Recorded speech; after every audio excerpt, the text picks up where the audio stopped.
The Caltex Theatre was aired over the Macquarie Radio Network between 1948 and 1960 every Sunday at 8 p.m. Various producers were involved including Lawrence H. Cecil, E. Mason Wood, Creswick Jenkinson, and Reginald Goldsworthy.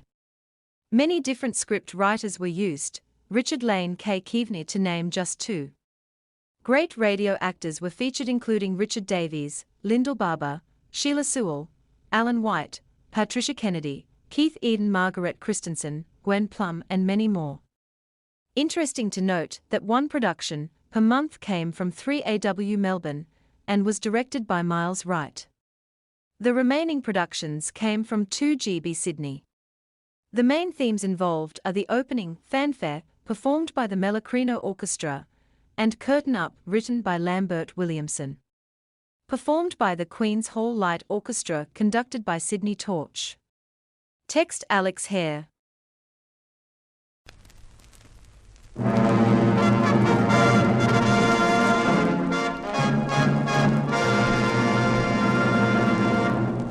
Welcome to the Caltex Theatre, a full hour of dramatic entertainment broadcast over a nationwide network of stations throughout Australia.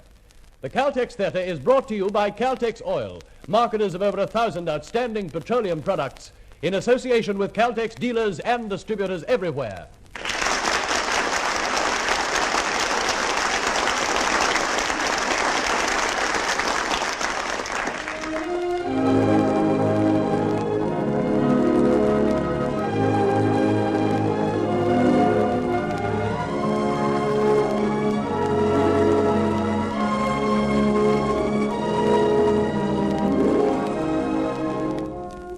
Tonight in the Caltex Theatre you will hear a special adaptation of the unusual Metro-Goldwyn-Mayer motion picture, Forbidden Planet, a fascinating science fiction story set in a world of tomorrow.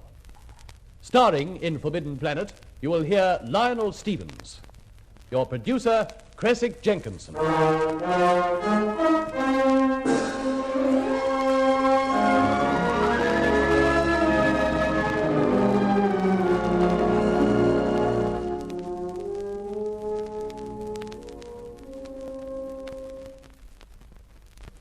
The Caltex Theatre presents Forbidden Planet, Act 1.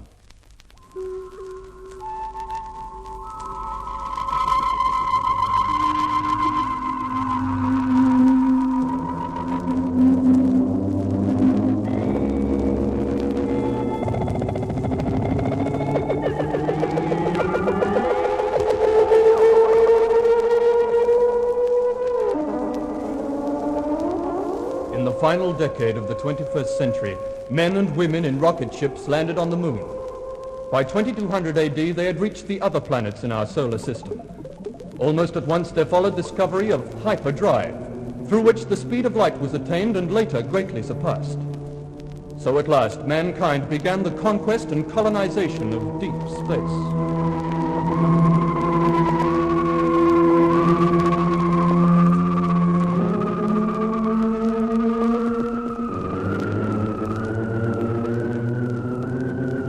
United Planets cruiser C-57D was more than a year out from Earth base on a special mission to the planetary system of the great main sequence star, Altair. When do we get a DC fix, Jerry? 30 seconds, Skipper. Ship on course, sir. We'll reach DC point at 1701. That's less than 3 minutes now. Chief, we'll drop back below light speed in about 3 minutes. Got your breakable gear stored? Aye, aye, sir. DC set and punched on, Skipper. All right, attention. Captain to crew. All hands squared away to decelerate. DC stations.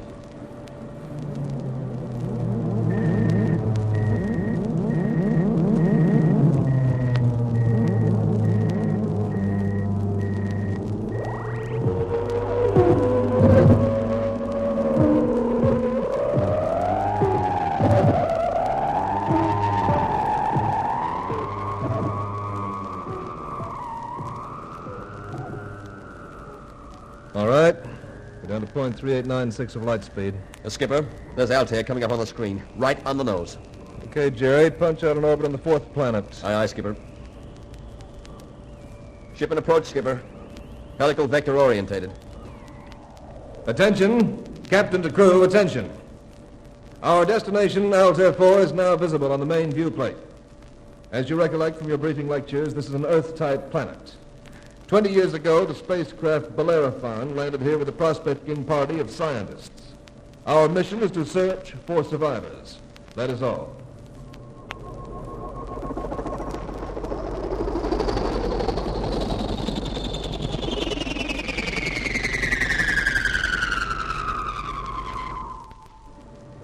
Well, Doc, there it is. The Lord certainly made some beautiful worlds.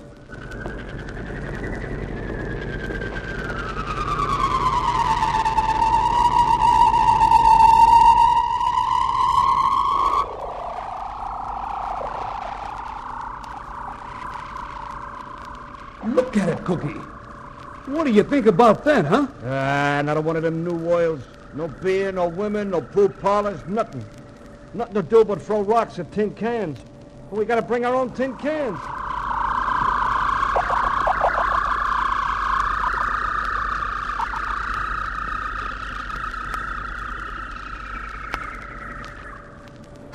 Attention, captain to crew. We are now entering the atmosphere of Altair 4. No survival suits will be required upon landing. Oxygen content 4.7 richer than Earth standard. Gravity only 0.897. Adjust your equipment accordingly, that's all. All hands, check equipment. Jerry, you make out anything down there? Well, maybe missing some individual structures, but as far as I can see, there are no cities, ports, roads, bridges, dams. There's just no sign of civilization at all. Sir, we're being radar scanned. What? Let me see that. There it is on the electronic equipment. Yeah, can you zero on it? No, sir, but it seems to emanate from an area about 20 miles square. Bosun, pass the alert. Aye, aye, sir. Combat stations, blaster men, activate your scopes. Radio contact, sir. There's a voice here. Human? Yes, sir. Sounds like it. Boost it on the speaker. Spaceship, identify yourself. You are being tracked. Cut me in, Quinn. Yes, sir. United Planets Cruiser C-57D, J.J. Adams commanding. Who are you? Mobius of the Bellerophon. Who? Edward Mobius. Jerry? Yep, here it is. His name's on the passenger list. Mobius E., Ph.D., Lit.D., Expedition Philologist. What do you wish here, cruiser? We're your relief, sir. We're very glad to find you alive. Dr. Morbius, are you there? Naturally, I appreciate your concern, but absolutely no assistance of any kind is required. Oh, the red carpet treatment, huh? Dr. Morbius, my orders are to survey the situation on Altair 4. Let me repeat, I'm in no sort of difficulty here. Your best procedure will be to turn back at once, without landing. Sorry, sir, but those aren't my orders. Commander, if you set down on this planet, I warn you that I cannot be answerable for the safety of either your ship or your crew. Dr. Morbius, I require landing coordinates. I'll be obliged if you'll supply me with them. Very well, and I wash my hands of all responsibility. You have standard charts. Yes, sir. You may come in at 83, 17 for north, 148, 21 west. Thank you. Got that, Jerry? It's right back there in the desert. Commander, I strongly urge you to reconsider. Quinn, cut him off. Please permit me to recommend... Yeah, there's something funny going on down there, Skipper. Well, we'll soon know what it is. Okay, Jerry. I'll take you in.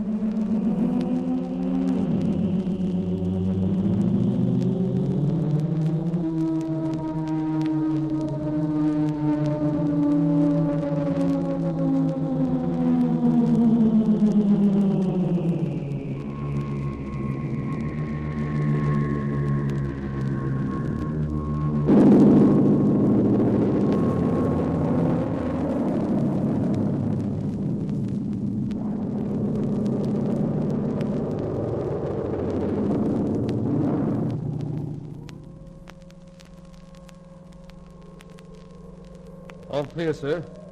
No sign of any living being. Thank you, Bosun. Look at the color of that sky.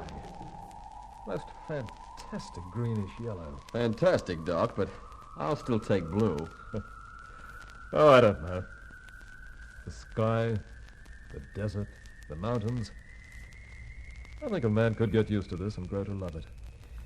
You better check your command mic, Skipper. Yeah, good idea. Chief, Sir. you're in command now, Quinn, back there in the ship. You keep right at those instruments while we look around. Aye, aye, sir. Hey, what's this dust coming? Dust. A column of dust sweeping towards us over the desert. Oh, must be a vehicle of some sort. It looks like we're being met. Bosun, alert your men. Aye, aye, sir. The speed he's traveling. That driver must be a madman.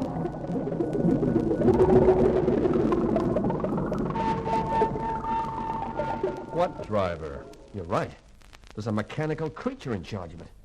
It's coming over to us. Take it steady now.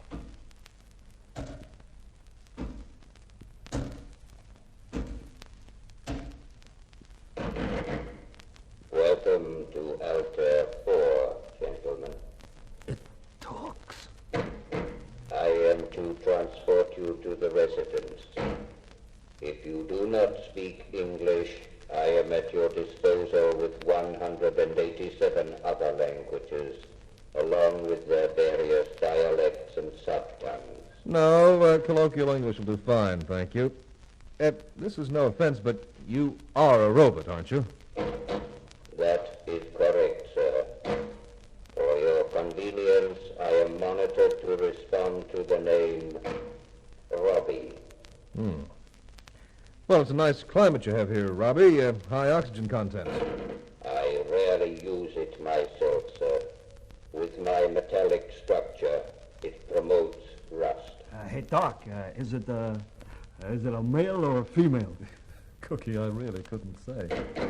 In my case, sir, the question is totally without meaning. Will you get in the vehicle, gentlemen? Doc, Jerry, come along with me. Right. Quinn, trace this vehicle. If I blink red back to you, I'll bring the tractor in a hurry, sir. Right. Here you are, Skipper. Just room for you. Passengers will please fasten their seat belts. Looks after us like a mother.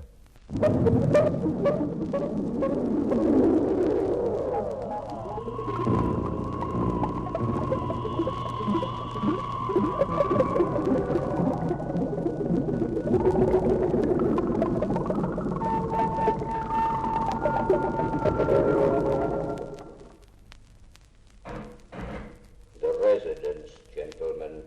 If you will go in, you are expected.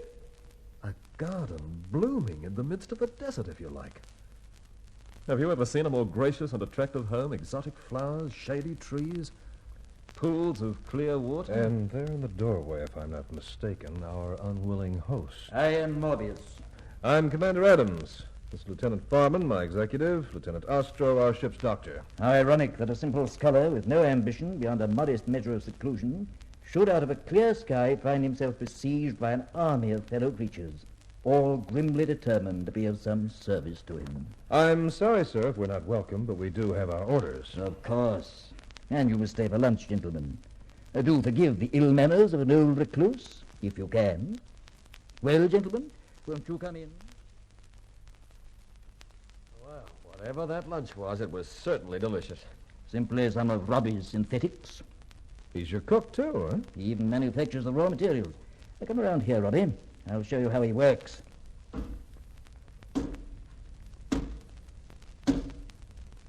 One introduces a sample of human food through this aperture in the upper part of Robbie's body. Down here, there's a small built-in chemical laboratory where he analyzes it. Later, he can produce identical molecules in any shape or quantity. Oh, the housewife's dream. Plus absolute selfless obedience.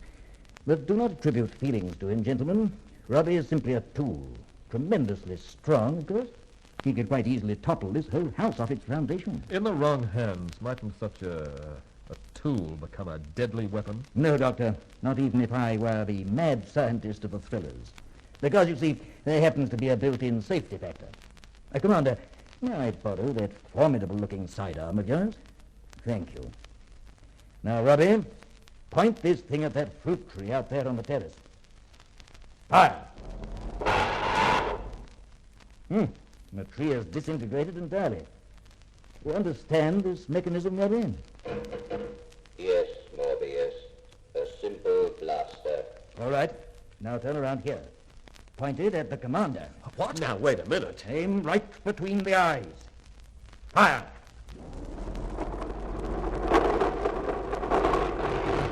You see, he's helpless. His whole electronic being is in a most distressing turmoil. He's locked in a sub-electronic dilemma between my direct orders and his basic inhibitions against harming rational beings. Order cancelled. If I were to allow that distress to continue, he would blow every circuit in his body. Dr. Morbius, how did you come by such a mechanism? Oh, I didn't come by him, Doctor. I just tinkered him together during my first 2 months here. What? You mean you made it? A useful enough toy, Lieutenant. But nowadays I have no time for such things. Dr. Morbius, you're a philologist, an expert in words and languages, their origins and meanings. Yet this robot of yours is beyond the combined resources of all Earth's physical science. My dear Commander, I think you overestimate both Robbie and myself. Gentlemen, let me now show you another bit of parlor magic. If I wave my hand over this beamer... Hey, we're trapped. Steel shutters over all the doors and windows. Oh, forgive me, gentlemen, I did not mean to alarm you. I had Robbie install those steel shutters before I realized how altogether safe I am here. I just have to pass my hand over the beamer again, and they return to their original positions out of sight. Oh, that's better. Well, gentlemen, this has been very pleasant. You've seen how very comfortable I am here. No hardships, no special difficulties, and no need at all for military assistance. I dare say you've become impatient to get back to base. Yes, sir. The moment we've interviewed the other members of the Bellerophon party. The others? But there are no others, Commander. The what? Before the first year was out, they'd all, every man and woman, succumbed to a sort of planetary force here. Some dark, terrible, incomprehensible force. Only my wife and myself were immune. And how do you account for your immunity, Dr. Morbius? Well, my wife and I differed from the others in our special love of this new world, in our boundless longing to make a home here, far from the scurry and the strife of mankind. I remember how, when the vote was taken to return to Earth, she and I were utterly heartbroken. Skipper, there's no record of any wife on the list of the Bellerophon passengers. Lieutenant, look under biochemistry, Julia Marson. She and I were married with the skipper on the voyage out here. I thought Robbie had managed some very charming feminine touches. I take it Mrs. Morbius isn't at home today. My dear wife died a few months after the others. And in her case, it was of natural causes. Oh. I'm very sorry. Dr. Morbius, just what were the symptoms of all those other deaths? The unnatural ones, I mean. The symptoms are very striking, Commander. One by one, in spite of every possible safeguard, my co-workers were torn literally limb from limb. By what? By some devilish thing that never once showed itself. And the Bellerophon? Vaporized, as the 3 remaining survivors tried to take her off. And yet in all these 19 years, you personally have never again been bothered by this planetary force? Only in nightmares of those times. Yet always in my mind, I seem to feel the creature is lurking somewhere close at hand. Sly and irresistible. Only waiting to be re-invoked for murder. Father? Halter, I specifically asked you not to join us for lunch. Oh, but Father, lunch is over. I'm sure you never said a word about not coming in for coffee. Well, did you or did you not? A girl? Her brother, is she terrific? Take it easy now, Farman. Gentlemen, this is my daughter. Commander Adams, Dr. Ostro. How do you do? Lieutenant Farman. Oh, how do you do? How do you do? Oh, I've always so terribly wanted to meet a young man, and now 3 of them at once. That's very kind of you. You're lovely, Doctor. Of course, the other 2 are unbelievable. Well, that puts me in my place. Could this one get you some coffee? Oh, I'm quite able to get it. Oh, of course you are, but come over here. I'll get it for you. Well, Commander, if I can be of any help to you in your preparations for the homeward voyage. Thank you, sir, but unfortunately circumstances may keep us here for quite a while. Oh, circumstances? My orders don't quite seem to cover the Bellerophon fatalities. I'm forced now to contact base for new instructions. But, Commander, suppose these new instructions require my return to Earth for questioning. 2 years or more away from my work here? No, Tell me just what is involved in your making contact with Earth base. Well, fundamentally, it's a question of crude power, how to short-circuit the continuum on a 5 or 6 parsec level. Of course, a transmitter of that sort isn't exactly standard equipment. No. To build one, we'd have to make use of about 2/3 of the ship's electronic gear, then unship the main drive to juice it. Just to construct a bunker to house the core would take us about 10 days. Disabled here for 10 days and 10 nights? Tell me, would 2-inch lead shielding do just as well? Sure, it'd be fine. If we happen to be carrying about 100 square yards of the stuff. I'll have Robbie run some off for you. We'll have it not later than noon tomorrow. Well, it's very obliging of you, sir. Obliging? Look out there, Commander. The graves of the Bellerophon party. I dug those graves with my own hands. Believe me, I have no wish to repeat that experience.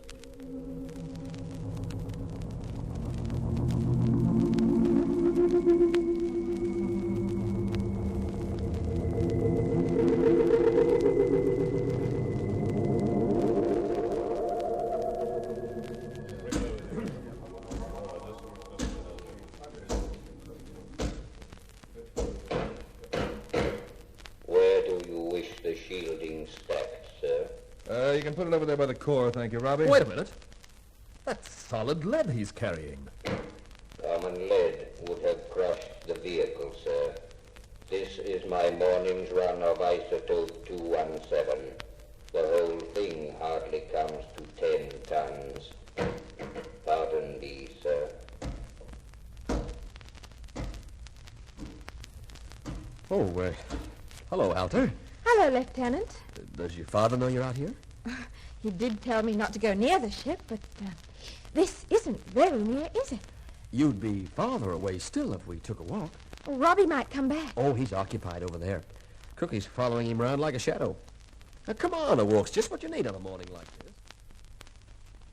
this. Hey, Robbie. Can I be of service, sir? Never mind about the sir. Come over here where the skipper can't see us.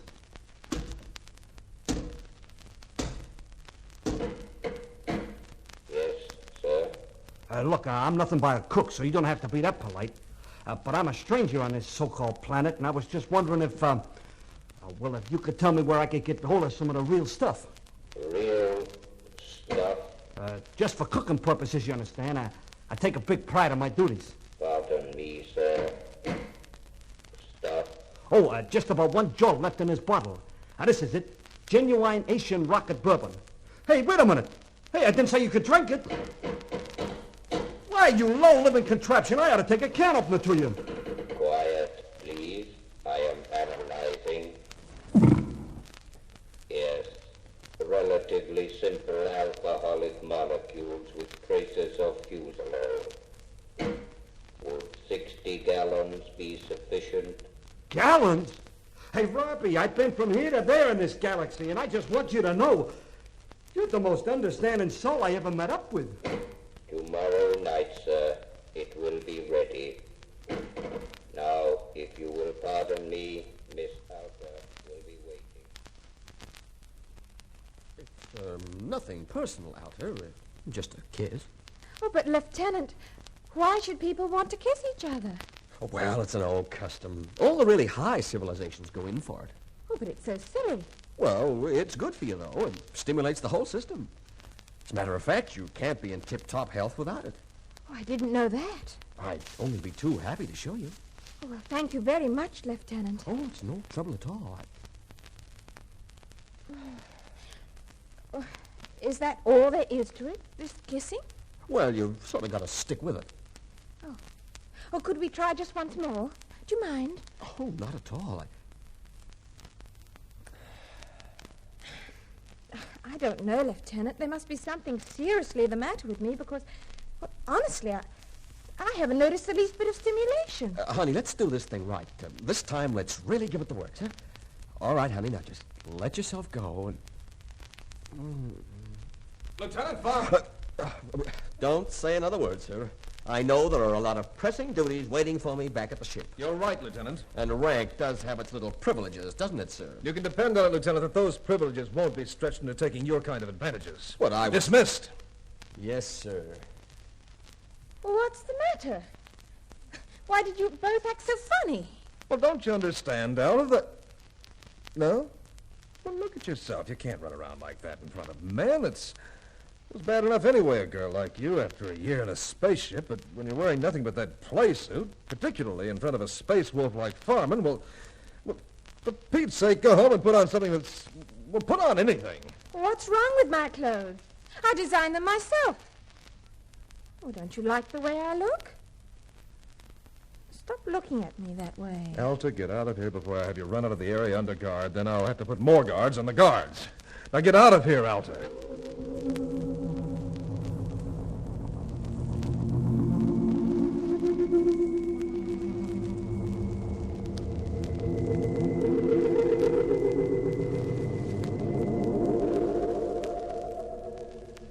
Funny feeling, Joe.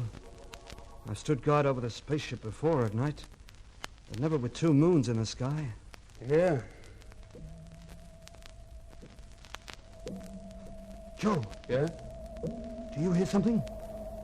Like what? Like a sort of big breathing.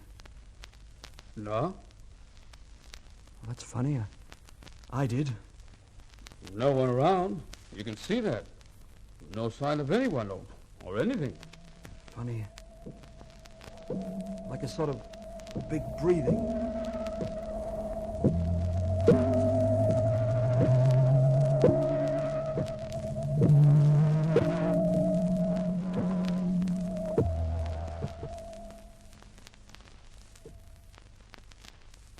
All right, both guards claim to have been at their posts and away. Get the ship was entered.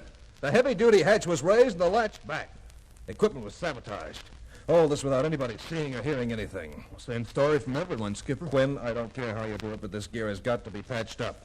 Otherwise, we'll never get the transmitter working to contact Earth base. And we'll never be able to take the ship home again when the time comes. Yeah. No one actually saw or heard anyone last night. Strong says... Yeah, I know. He thinks he heard something like a big breathing.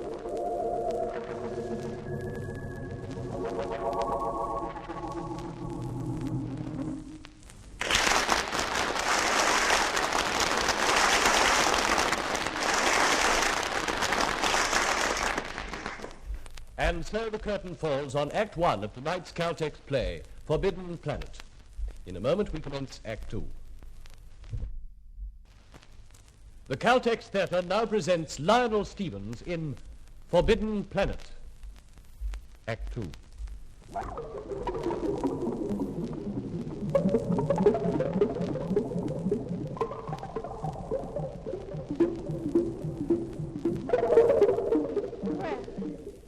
You like my new dress, Commander? Well, It's long, you see. Nothing shows through. Alta, I'm sorry about the way I spoke to you yesterday. I was, well, sort of bothered. I had this dress made especially for you. Though I didn't really want to see you. You still look at me in that funny way. I suppose there's just something personally about me that you don't like. Alta, you always look quite beautiful. Well, then why don't you kiss me like everybody else does? Everybody? Hasn't your father taught you anything at all? Well, he says I'm terribly ignorant. But I've had poetry and mathematics and logic, physics and geology and biology? Well, of course, that's mainly on the theoretical side. Oh, well, so far. But what's wrong with theory? This is what's wrong with it.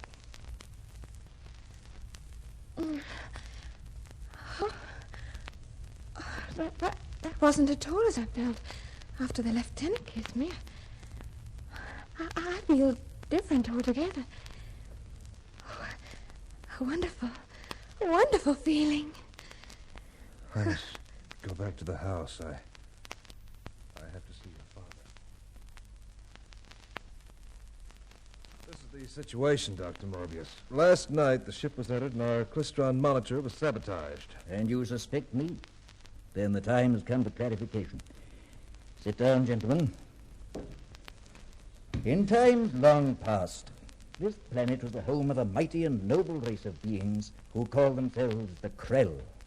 Ethically as well as technologically, they were a whole million years ahead of mankind. For in unlocking the mysteries of nature, they conquered even the baser cells. In the course of aeons, they abolished sickness, insanity, crime, and all injustice. But then, seemingly upon the threshold of some supreme accomplishment, which was to have crowned their entire history, this all but divine race perished in a single night. Perished? Yes, Doctor. In the 2,000 centuries since that unexplained catastrophe, even the cloud-piercing towers of glass and porcelain and adamantine steel have crumbled back into the soil of Altair 4, and nothing, absolutely nothing, remains above the ground. However, under the ground... Under the ground, Dr. Morbius? Behind this room there is a tunnel. Now come with me, and I will show you wonders of which the human mind could never conceive.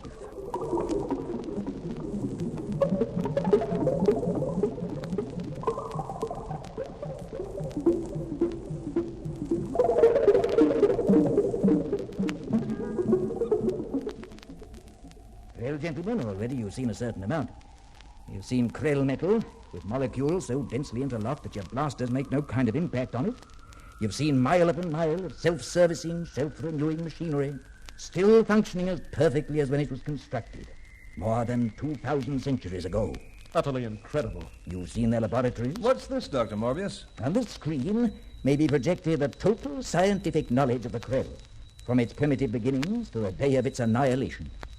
A sheer bulk surpassing many million earthly libraries. I turn this knob, and as you see, the panel lights up. Hieroglyphics appear. You're able to read this? A little. It's my profession. I started on it some 20 years ago. Eventually, I was able to deduce most of their huge logical alphabet, so I began to learn. And the first practical result was that robot of mine, which you gentlemen appear to find so very remarkable. Child's play. Why, I've come here every day now for 2 decades, painfully picking up a few of the least difficult fragments of their knowledge. A thing like this, it's too big to evaluate. Dr. Morbius, what's this device? Oh, one could describe that as a brain booster. And as a headset, electrodes at each end. You can see it was designed for something far bulkier than my human cranium. And its function? I will activate it. Now, watch closely.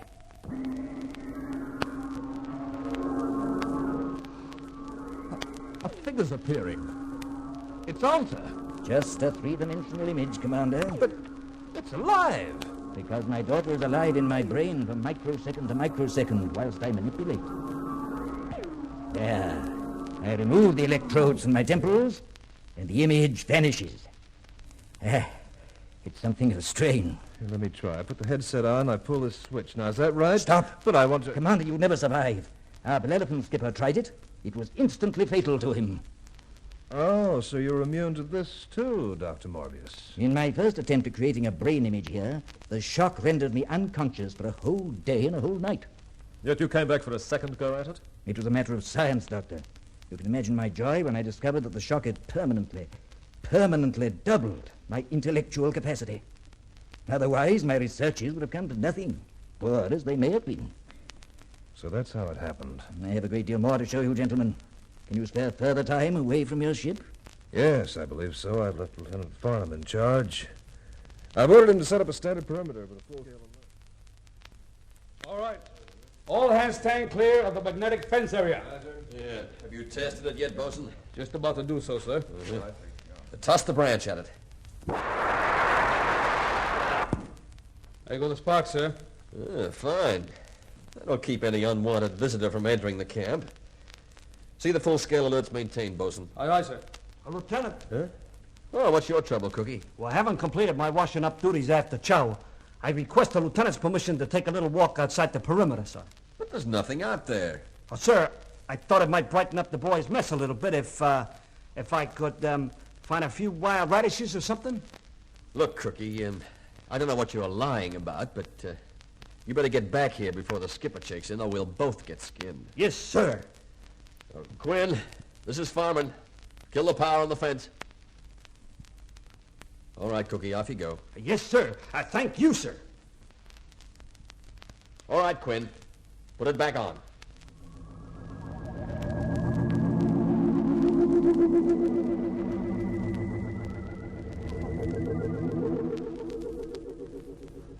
Robbie, I ain't never gonna forget this.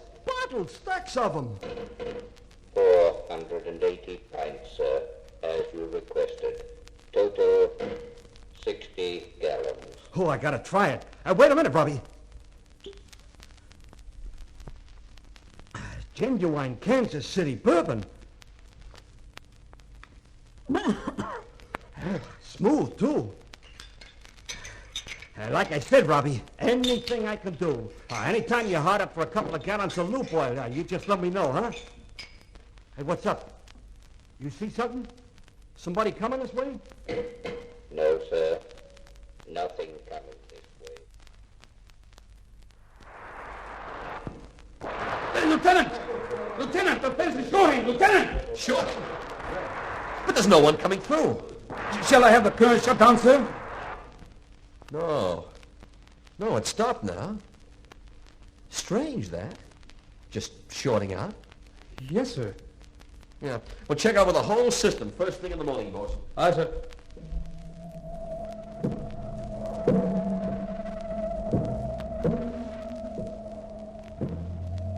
Hey, bosun, that fence, the way it was shorting. Yes, sir.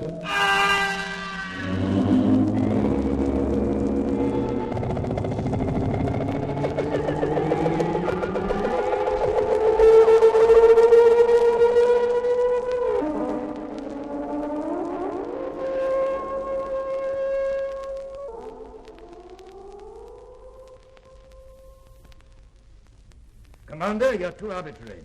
Perhaps I do not choose to be dictated to in my own world. But Dr. Morbius, a scientific find of this magnitude has got to be taken under United Planet supervision. No one man can be allowed to monopolize it. The past 2 hours I've been expecting you to make exactly such an asinine statement. Asinine? Just one moment, Commander.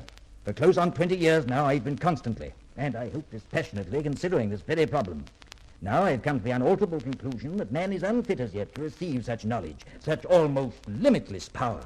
Whereas Morbius, with his artificially expanded intellect, is now ideally suited to administer this power for the whole human race. Precisely, Doctor. Such portions of the Krell science as I may from time to time deem suitable and safe, I shall dispense to Earth. Other portions I shall withhold. In this, I shall be answerable exclusively to my own conscience and judgment. Dr. Morbius, in the absence of special instructions, you leave me in a very awkward position. They're wanting to contact you from the ship. Adam speaking. Commander, this is Farman. Yes, Lieutenant. Skipper, the chief's been murdered. Quinn murdered? What? He was alone in the ship working on the monitor. The rest of us were all outside on guard duty. But how was it done? Done?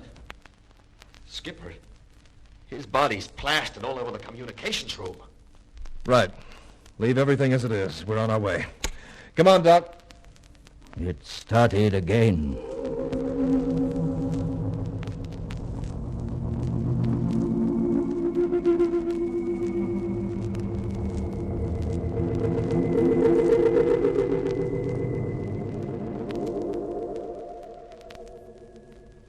Doc, that's the foot of whatever it was that killed Quinn last night. I made this plaster model from the footprints we found. 37 inches by 19. And the terrifying thing, Skipper, this thing runs counter to every known law of evolution. It just doesn't fit into normal nature. Anywhere in this galaxy, it's a nightmare. Commander, are you ready to hold discipline on the cook? Yes, let's have him. Come on, Cookie. Yes, sir. I'm obliged to remind you, sir, that I gave him permission to go out last night. Did you give him permission to get falling down drunk, Lieutenant? Drunk, sir? Me, sir? Well, anyway, why did that robot argue me into drinking all that whiskey in the first place? You were with the robot last night? Oh, yes, sir. Him and me, we kind of got to toasting each other's good health.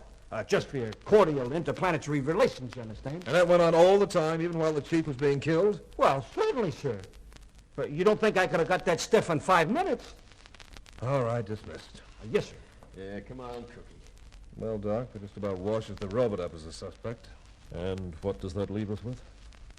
Maybe it leaves us with the same one we've always had. Morbius. But we were with him. Maybe you and I ought to drop over to the Krell laboratory and get our brains boosted. Then maybe we could understand. Sir, Yes, Lieutenant. Dr. Morbius is here. Oh. Well, ask Dr. Morbius to come in. Yes, sir.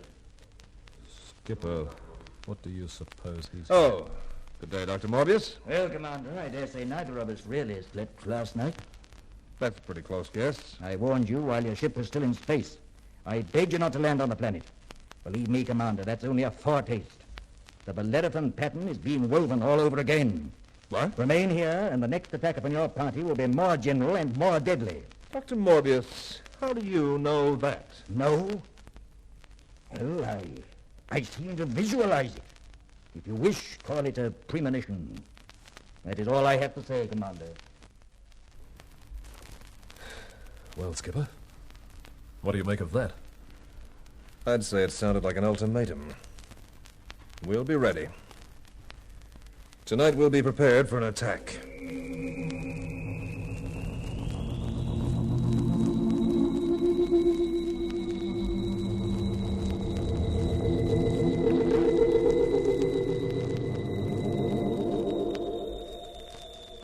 Bosun, I want a clear field of fire in all directions. You've got it, sir. Fine, fine. Lieutenant. Sir? You get your trouble squad in hand? Yes, sir, they're in hand. But they're a little trigger-happy. They're sort of edgy to see whatever's out there tonight. Yeah. Jerry, look, this might be a big deal coming up. Could be the biggest, Skip.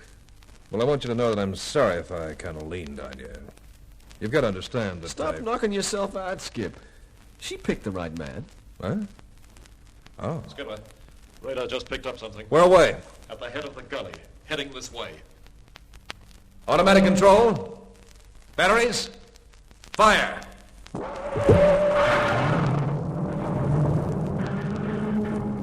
Hold fire. Dead on target, Skipper, but it's still coming. I'll stop it. Get back, Lieutenant. Batteries, fire! Batteries, cease fire. Skipper, it's still coming.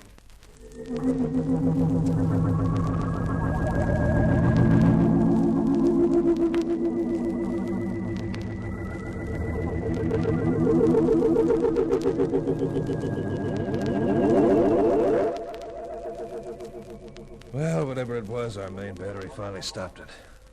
You believe that, Skipper? No.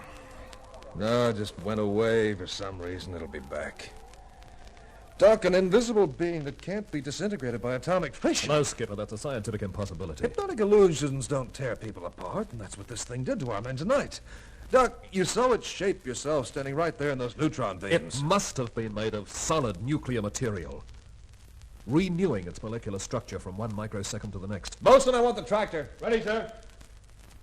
So now we just pick up the girl and her father whether they like it or not, do we? Section 86A, evacuate all civilians from disaster area. Yeah. You left out 2 very important words. Where feasible. Now, if you remember the Bellerophon expedition, their ship was vaporized trying to lift off. Which makes it a gilt-edged priority that one of us gets into that Krell lab and takes that brain boost. Well, I don't know of any other way we can hope to combat this thing. You remember what happened when the Bellerophon's commander took that brain boost? Yes, I remember that, too. Doc, in case we make it into the lab, I'll take first go at the booster. You hear me, Doc? I hear you, Skip. Bosun? Aye, sir. Leaving you in command while we visit Dr. Morbius. Get the ship operational. Do your best to wait it out for me and the doctor, but the second that fence starts to short again, you lift off. Right, Skipper. Let's go, Doc. Alta. Oh, I'm so glad to see you. So glad. I've had the most awful dream that you... I'm all right, Alta. Why are you here? Tell me what's happened. We were attacked. 3 men died, including Jerry Farman. Oh, darling. That's why I came here. Before anything else happens, I have to see to your safety. How were you attacked? By what? I don't know. It's nothing human, just some kind of big outline on the disintegrator beams. Alta, you can't explain it. No. Anyway, we fought it, we lost, and I believe it'll come back.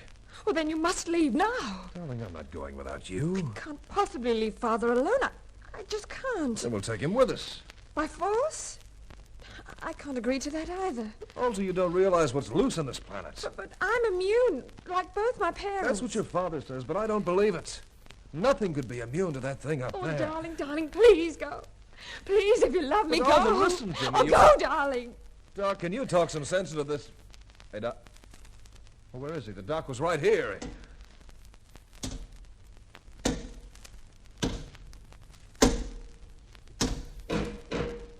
Here is the doctor, sir. Doc. Lay him on the sofa, Robbie. Doors open into the tunnel. That's where Robbie brought him from. Doc. You took the brain boost? You ought to see my new mind. Up there in lights, on the indicator. It's bigger than Morbius now. Easy, Doc, easy. Easy. Listen, Morbius was too close to the problem. The Krell... The Krell had completed their final project. True creation of life. Come on, Doc, let's have it. But the Krell forgot one thing. Yes, what? Monsters. Monsters from the id. The id? What's that? Well, talk, Doc. Doc. Oh, darling. How romantic. Father. A fool, a middling idiot. As though his ape's brain could contain the secrets of the Krell. Father. He's dead. He was warned, and now he's paid. Let him be buried along with the other victims of greed and folly. Morbius, you've chosen for me. John, I'm ready to go with you. Hold her. No. Commander, she mustn't do this. She must be prevented. Morbius, what is the id? Young man, my daughter is planning a very foolish action. She will be terribly punished. What is the id? Id. It's an obsolete term, once used to describe the elementary basis of the subconscious mind. Monsters from the id, the subconscious mind. What? Monsters from the subconscious. That's what the doc meant. Morbius, those machines in there, 8,000 cubic miles of klystron relays. Enough power for a whole population of creative geniuses, operated by remote control, operated by the electromagnetic impulses of individual Krell brains. For what purpose? In return, that machine would instantaneously project solid matter to any point on the planet, in any shape or color they might imagine. For any purpose, Morbius. Creation by mere thought. Why haven't I seen this all along? But like you, the Krell forgot one deadly danger. Their own subconscious hate and lust for destruction. The beast. The mindless primitive. Even the Krell must have evolved from that beginning. So those mindless beasts of the subconscious had access to a machine that could never be shut down. The secret devil of every soul on the planet, all set free at once to loot and maim and take revenge, Morbius, and kill. My poor Krell. After 1,000,000 years of shining sanity, they could hardly have understood what power was destroying them. But there's one obvious fallacy. The last Krell died some 2,000 centuries ago. But today, as we all know, there's still at large upon this planet a living monster. A monster created by the subconscious mind of someone. Your mind refuses to face the conclusion. Morbius. What? Something approaching from the southwest, breaking down trees in its path. Quite close. Father. The monster. That thing out there, well, it's you. It was your subconscious that created it. You're insane. You must be. How else would you have led it here, where Alta must see it torn to pieces? You still think she's immune? She's joined herself to me, body and soul. Yes. And whatever comes. Forever. Say it's a lie. Shout. Let it hear you out there. Say you don't love this man. Not even if I could. Stop it, Robbie. Don't let it in. Kill it, Robbie. He can do nothing, Morbius. He knows it's your other self. Heavens, I'm not a monster. We're all part monsters in our subconscious. That's why we have laws and religion. Into the tunnel, quickly.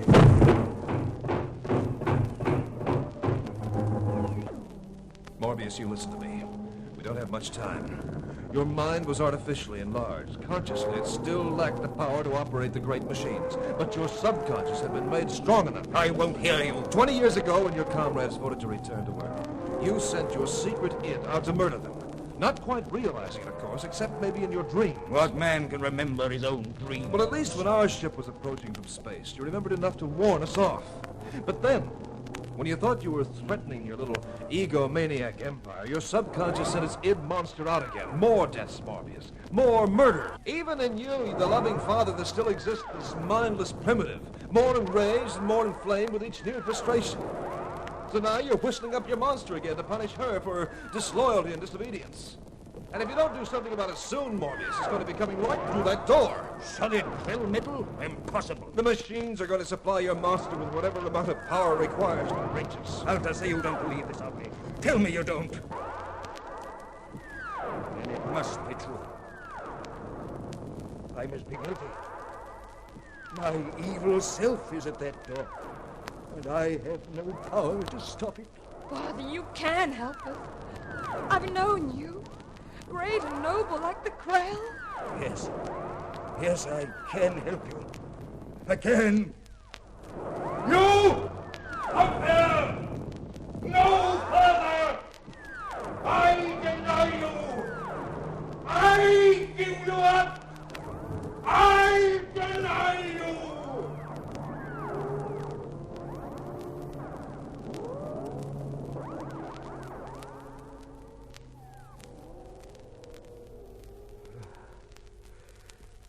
It is finished. All finished. Father. Strain, it's been too much. Commander, throw that switch. This? Yes, throw it. In 24 hours, you and Alta must be 100 million miles away out in space. The Krell furnaces. A chain reaction has begun. Can't be reversed. Go. Go quickly.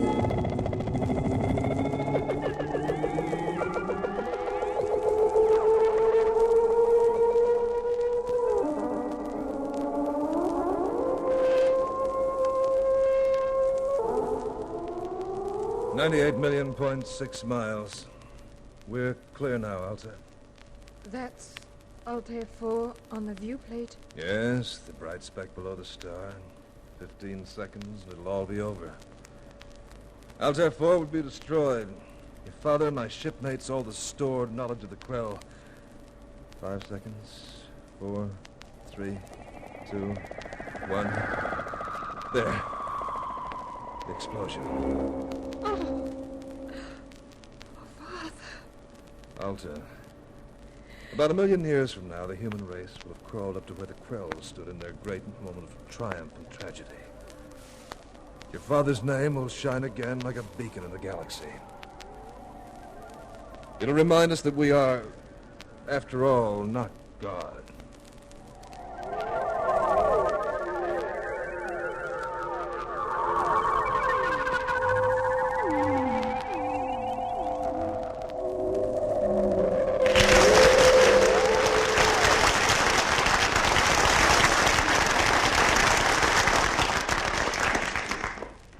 So ends our Caltex play, Forbidden Planet.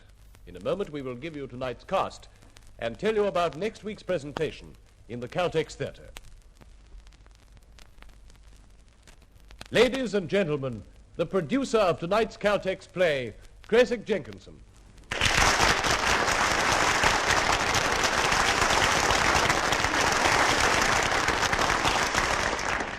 Thank you. Forbidden Planet was presented tonight by courtesy of Metro-Goldwyn-Mayer Proprietary Limited. The script was adapted for radio by Richard Lane, and the special sound effects were devised and recorded for this production by Graham Moncrief. In the starring role, you heard... I played Dr. Morbius. This was Lionel Stevens.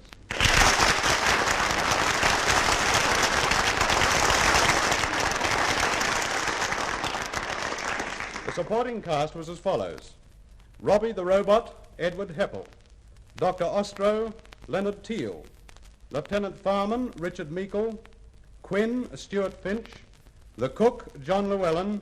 The bosun, Al Garcia. And as Alta and Commander Adams, you heard Joan Lander and Hart Maguire.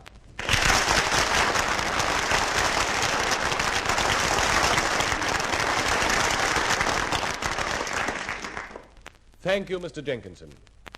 Next week in the Caltex Theatre, you will hear the saga of a family and of the famous shipping line they founded and struggled to keep afloat during years of depression and war. And in particular, it is the story of Caroline, daughter of old Sir Benjamin Hamilton, who with indomitable spirit and at a cost of personal happiness fought to make the Hamilton Line the premier shipping company of Great Britain. Be listening for this fine drama, Big Ben, in the Caltex Theatre next week. Remember, too, Crispin's Day, another outstanding production shortly to be heard in the Caltex Theatre. Now, this is your compere, Rick Hutton, bidding you good night on behalf of your hosts, Caltex Oil, marketers of Caltex Super Gasoline and Caltex Gasoline, the world-famous RPM 1030 Special Motor Oil, and Marpac Lubrication.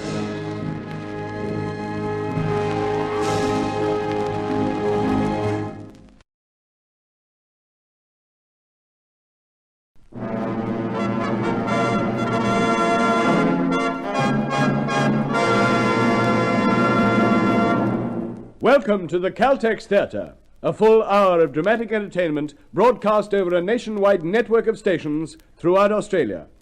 The Caltex Theatre is brought to you by Caltex Oil, marketers of over 1,000 outstanding petroleum products, in association with Caltex dealers and distributors everywhere.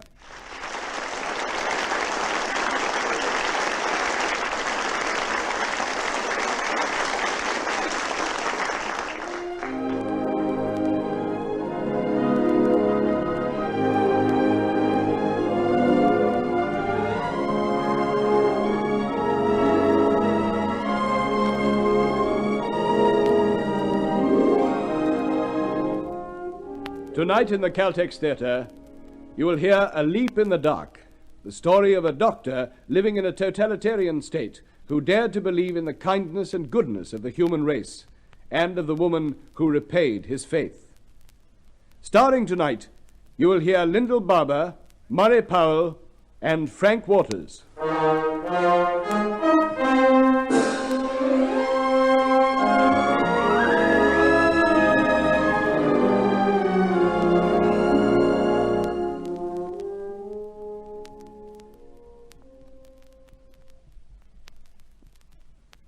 The Caltex Theatre presents A Leap in the Dark, Act 1.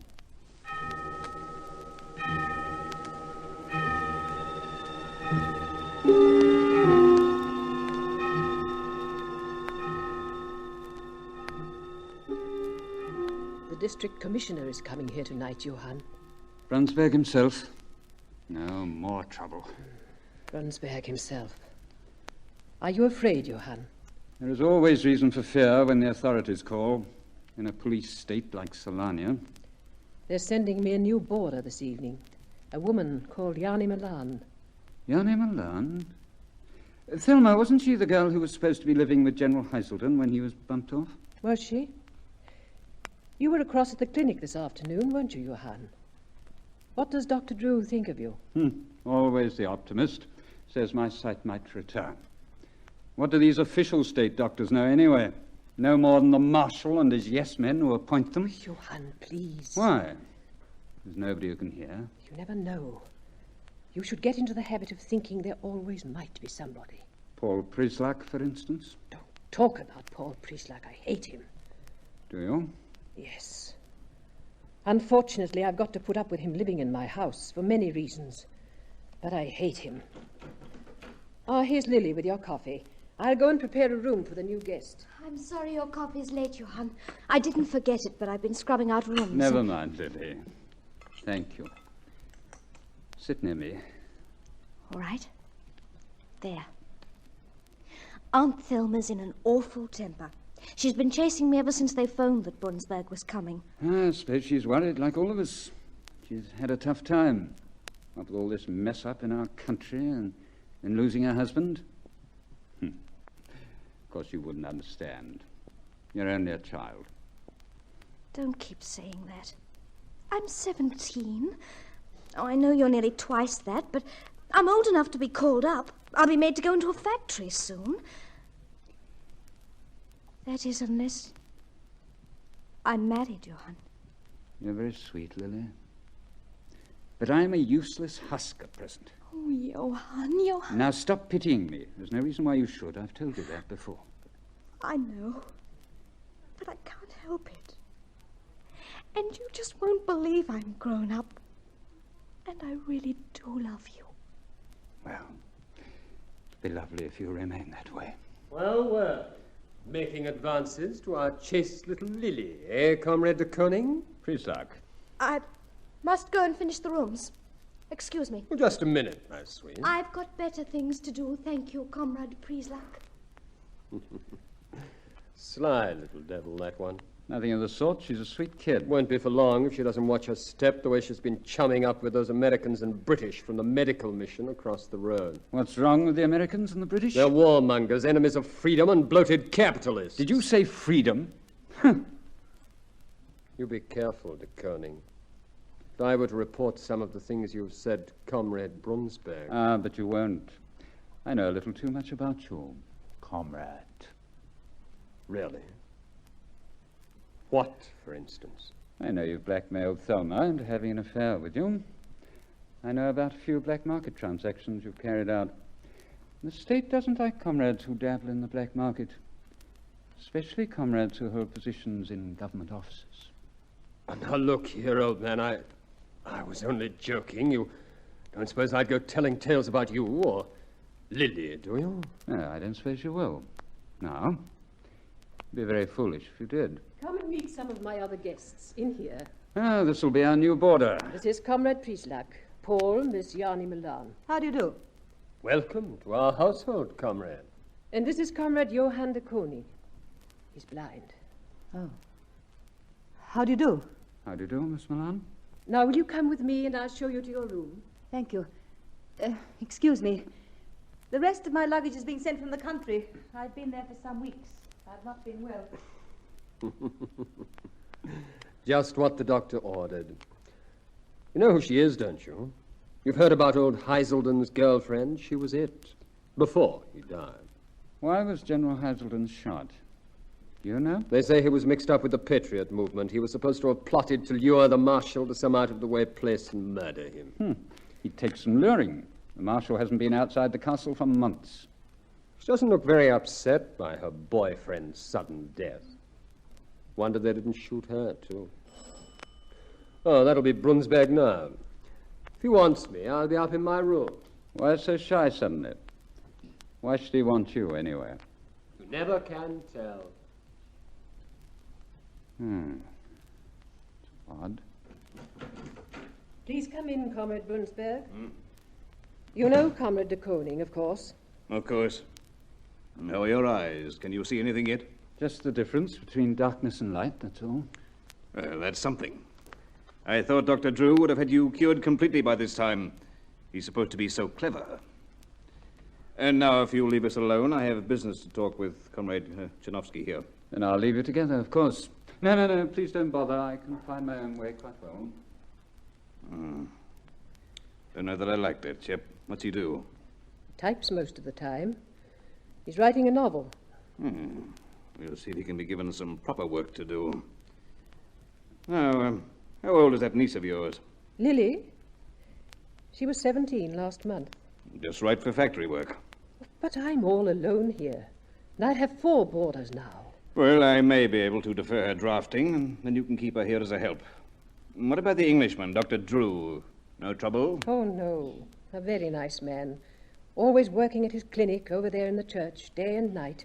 I take it this Yanni Milan has turned up.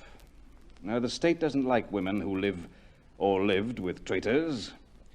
This one may be harmless, and she may be otherwise. If you find out anything suspicious, you ring up my office and tell me at once. Now find Prislak and tell him I want him. Yes, comrade. I think he's in his room. And Yanni Milan. I want her after him. Yes, comrade. Oh, here's Comrade Prieslak now. You wish to see me, Comrade Commissioner? Yes, I do. You sent this letter containing information about Dr. Drew to my office? Yes, comrade. He works in the church. I know. He works in the crypt. It's been turned into a clinic. His Anglo-American mission has furnished and equipped it at great expense. Yes, but the chapel is still open. The image of the miraculous St. Rita still stands there. Well? People still go there to pray, and Dr. Drew holds services, and religious services are forbidden by law in Solania. His medical mission is a very wealthy one. Yes, comrade, The Church but- of St. Rita is historic. That is why it is exempted from the general order about closing churches. Furthermore, the Marshal, who, as you know, is not well at present, the Marshal has a sentimental regard for the Church of St. Rita. I don't think he'd be very pleased with your story. But I commend your alertness. I see you've applied for transfer to the police department.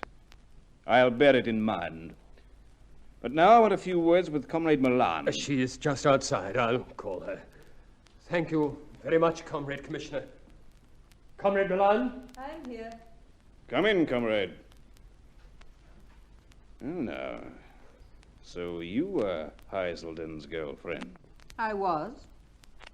Of course.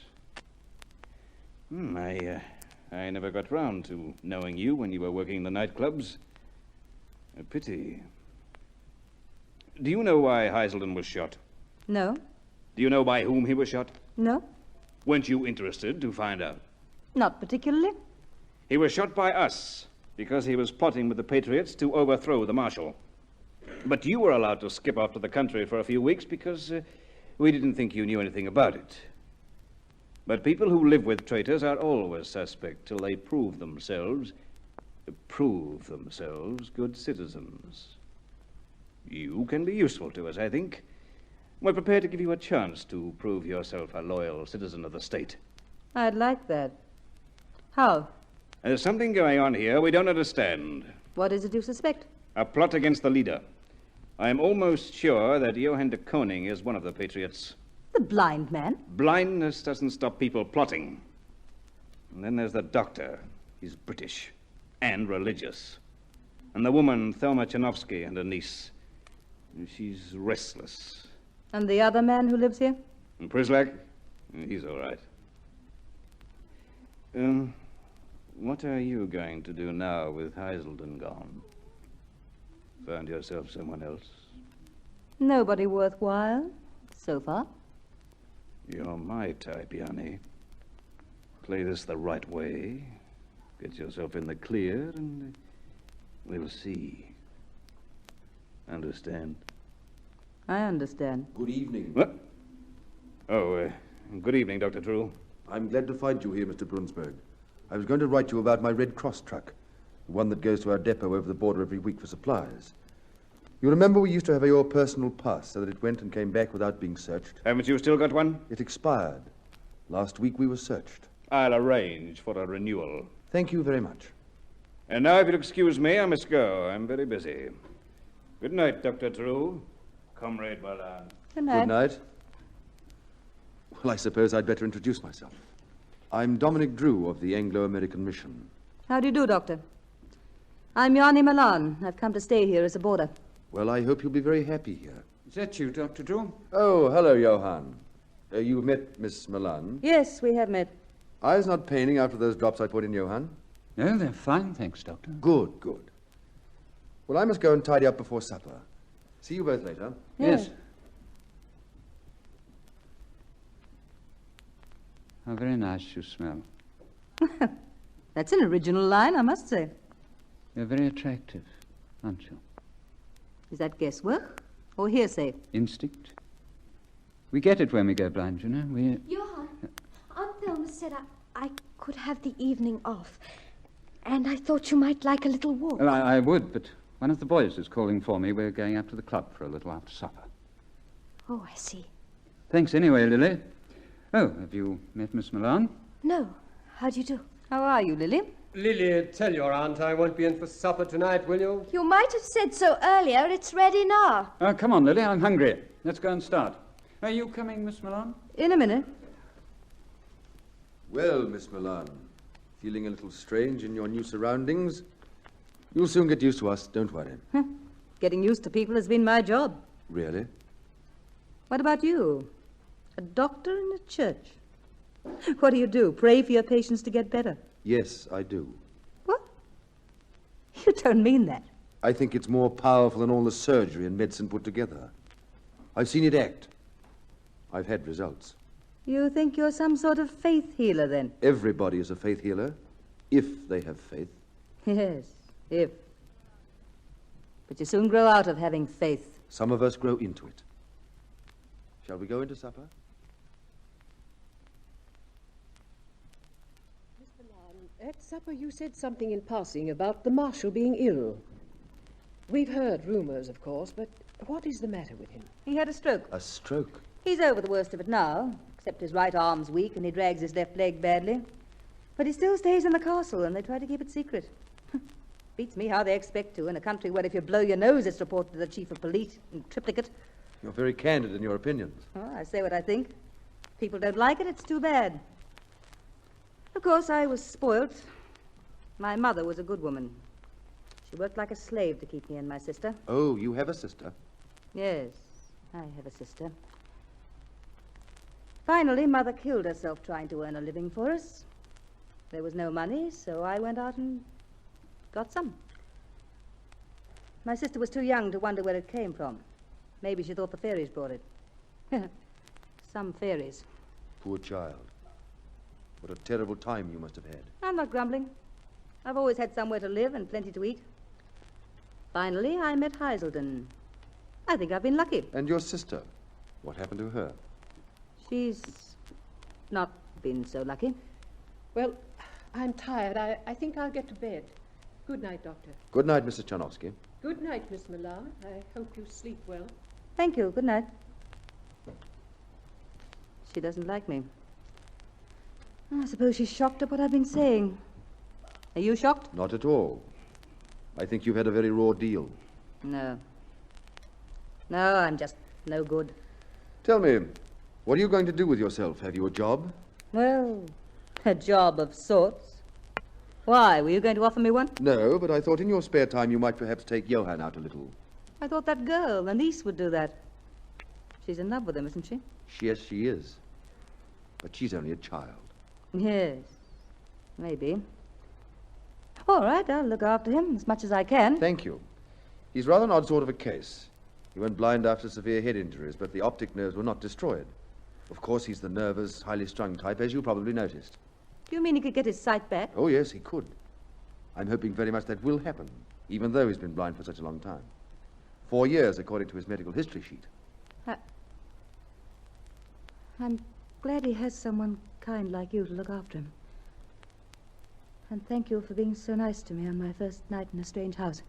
I think you're a very much nicer person than you say you are, or think you are. I think you could easily be very sweet. You think I... Good night, Dr. Drew. Good night. Good night, Yanni.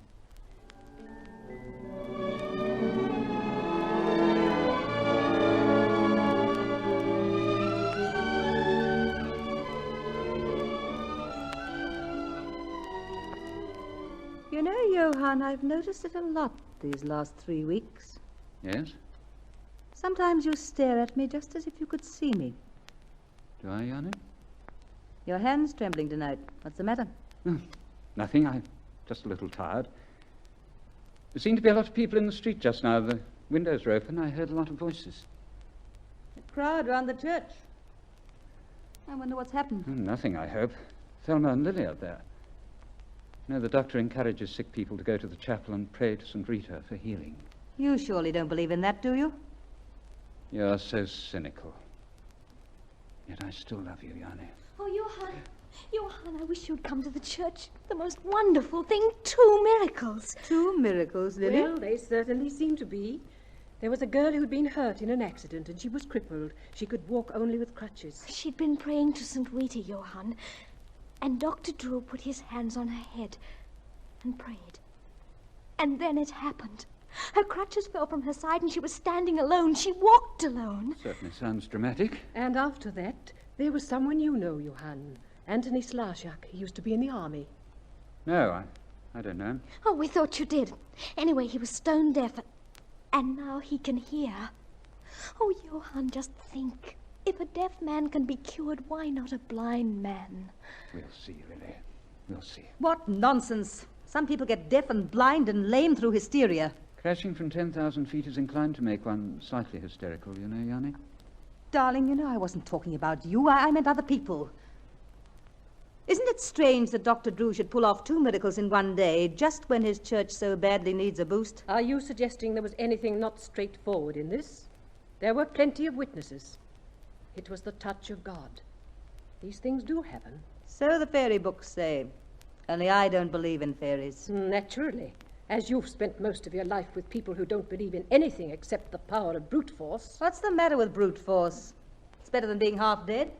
And it gets you somewhere. Sometimes. Everything Dr. Drew says or does, she scoffs at. The nicer he is to her, the more she resents it. It's because she's half in love with him. Well, did you two enjoy yourselves at the prayer meeting? Were you there? We didn't see you, Paul. That is the art of observing, to see and not be seen. Our dear doctor had better watch his step. What happened tonight looked to be very like a religious service, and the state forbids religious services. Where's Yanni? Up in her room, I think. I'll go and call her. We're dining out together. Going places afterward. What? Yes. Any objections? See you later. I hope his dinner chokes him. And her. She said nothing to me about going out with him. The doctor will be tired when he comes in. I'll get his supper ready. Come along, Lily. In a minute, Auntie. Are you cross with me, Johann? Because I said she was in love with the doctor. Of course not. It's just silly. You don't understand. And you're cross because she's going out with that Paul. Oh, look, darling, let's talk of something else. Johann? You're not... You haven't fallen in love with her, have you? Of course not. Why? I couldn't stand it if you had. She'd be no good to you. She doesn't love anybody but herself. I'll be in to supper, Lily, did I tell you? No. Comrade Prieslock told us. I'd better go and help Auntie get it ready. Yanni, you mustn't pay any attention to what Thelma said just now. She didn't mean it. Forget it. Why? It's the truth. Heiselden bought me as he bought his horses and his cigars. That's what she meant, wasn't it? No, it wasn't. And I don't think any of those things about you. All I think is how lovely you are. Come here, Yanni. Closer. Oh, Yanni. You're not going out with Prislak tonight, are you? Yes, I am. No, stay with me or come out with me instead. I can't, my sweet. But I'll come home early. He wants me to go on somewhere and dance, but I won't. I'll come back early. To you. Hello there, you two. Oh, hello, Doctor. Lily and Thelma told us what happened at the church. You must be very happy about it. Yes, I am. How does it feel to be a miracle worker? A healer? I'm not. I've never healed anybody. Nobody does. Except God. We are simply instruments. I don't believe in miracles. I think people who are cured by faith never really had much to complain about in the first place. You think the deaf man and the crippled girl tonight were just imagining their ills? People sometimes imagine they're much worse than they are. I think I once told you that about yourself. And I told you I'm quite hopeless. I've no faith, I'm no good. On the contrary, you're full of good. Excuse me. I must go and see if there's any mail for me in the hall. Well, He makes me feel an awful hypocrite. why? Why a hypocrite? He's such a good man. So tolerant and human. It's easy for some people to be good. Yanni, I'm just going out to get a taxi. Shan't be a minute. All right. Good night, Johann. Good night. Have a good time. You bet we will. Yanni, I'm going to supper now. Come back as soon as you can. All right. Good night, Johann. Good night. Any mail, Doctor? Nothing, I'm afraid. Well, Yanni, not having supper with us tonight. No, I'm dining out with Paul. Oh. You're looking very lovely. Avert your eyes as usual, Doctor. It's safer. That's a taxi. I must go. Goodbye. Yanni, Yes? will you be late? I don't know. Why? I wanted to have a little talk with you. It's rather important. I'm sorry, but Johann's sitting up for me. If I get home in time.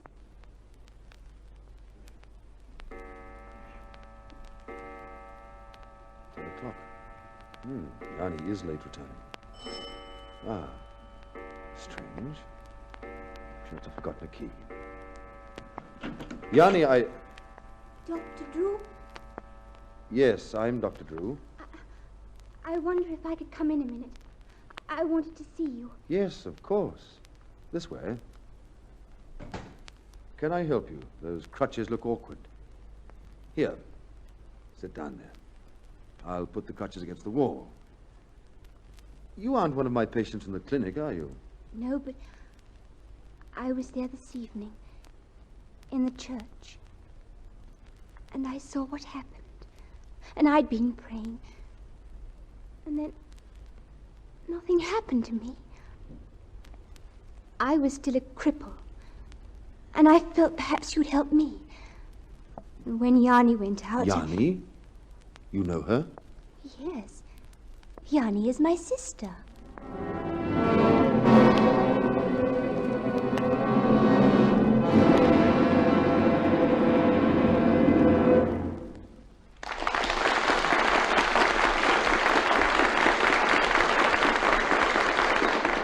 And so the curtain falls on Act 1 of tonight's Caltex Theatre play, A Leap in the Dark. In the spring, the nature-loving Australian goes bush. He cruises contentedly, the city's hazards behind him. With a tank full of Caltex butane-boosted gasoline, he cruises non-stop for hours. Peace and contentment are his. Time to refuel with Caltex butane-boosted gasoline. Driving into a Caltex station, he says without hesitation, what brand of gasoline you sell here? The Caltex Theatre now presents Lyndall Barber, Murray Powell, and Frank Waters in A Leap in the Dark, Act 2.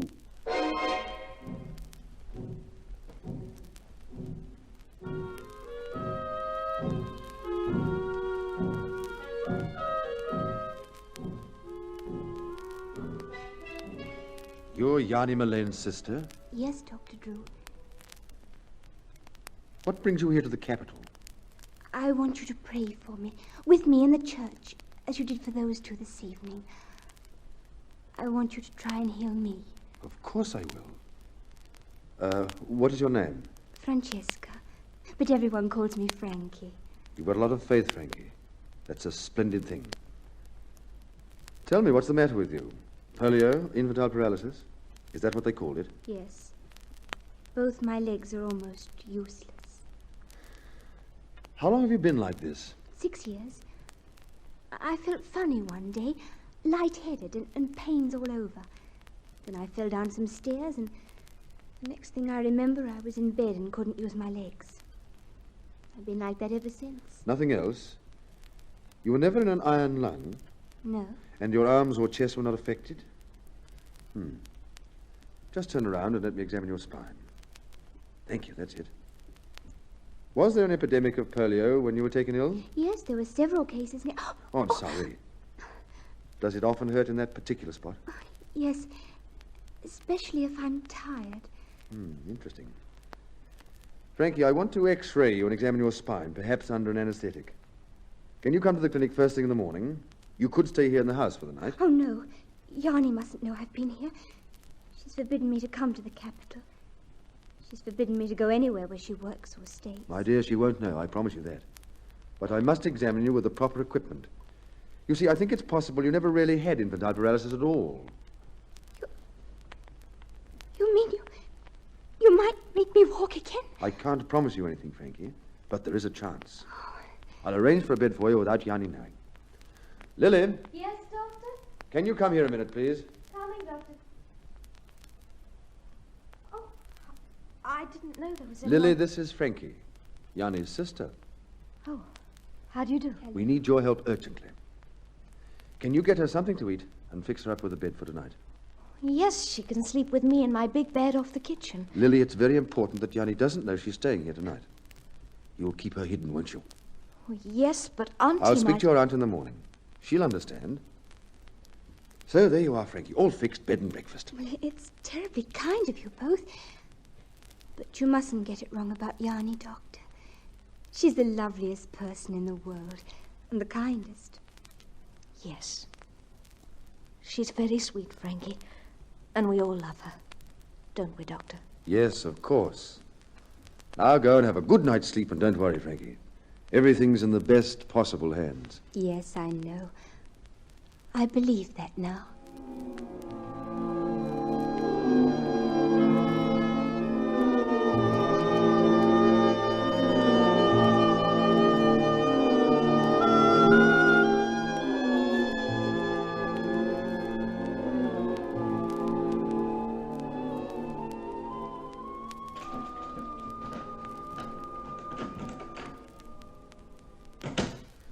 So there you are, Yarny.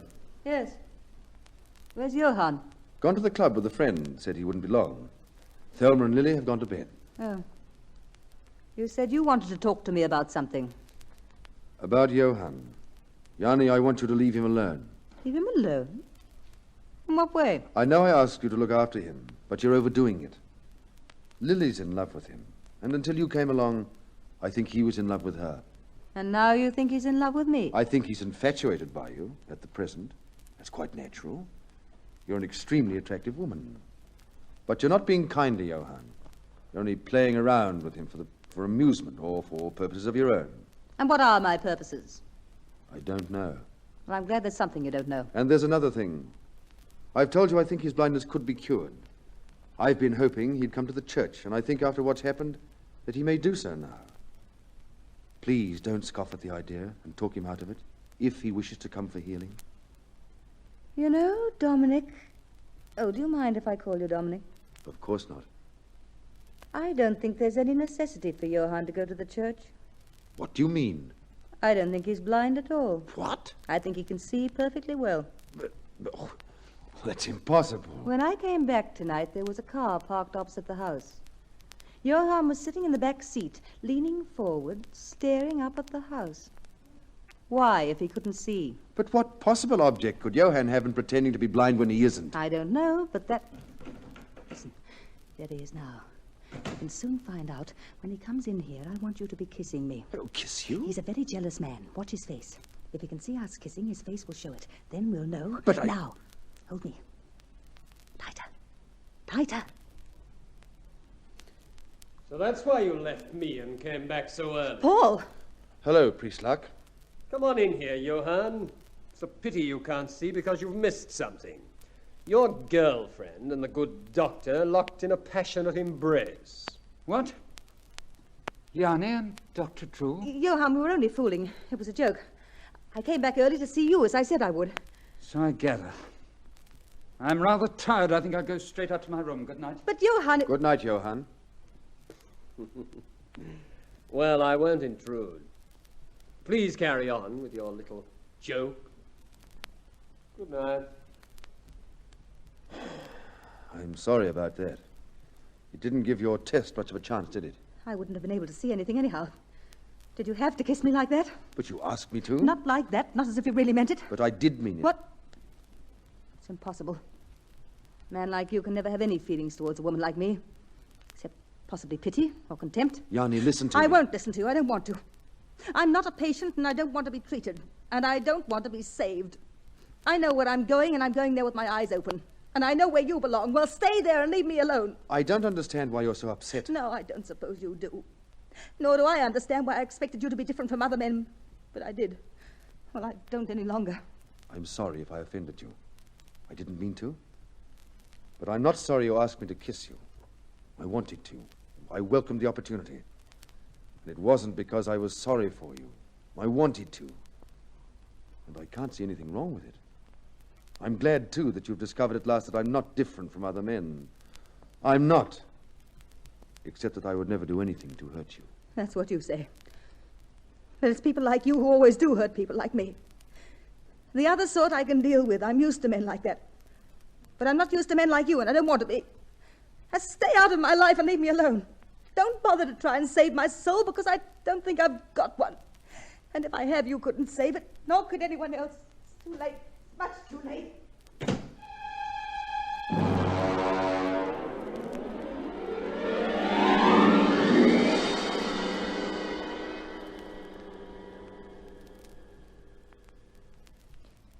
These last 3 weeks, it's been like old times again, Johann. Except that you never used to put your arm around me like this. You hadn't grown up then, Lily, my sweet. I seem to have grown up quite a lot lately. You know, I was awfully anxious for a while over you and Yanni. I wonder why she suddenly became so different toward you.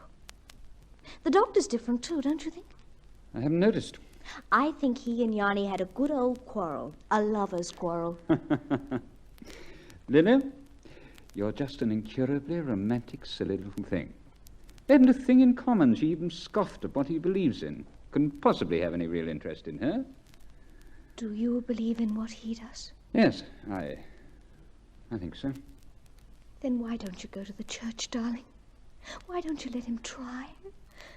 Look what he's done for that girl. What girl? Oh, didn't you hear about her?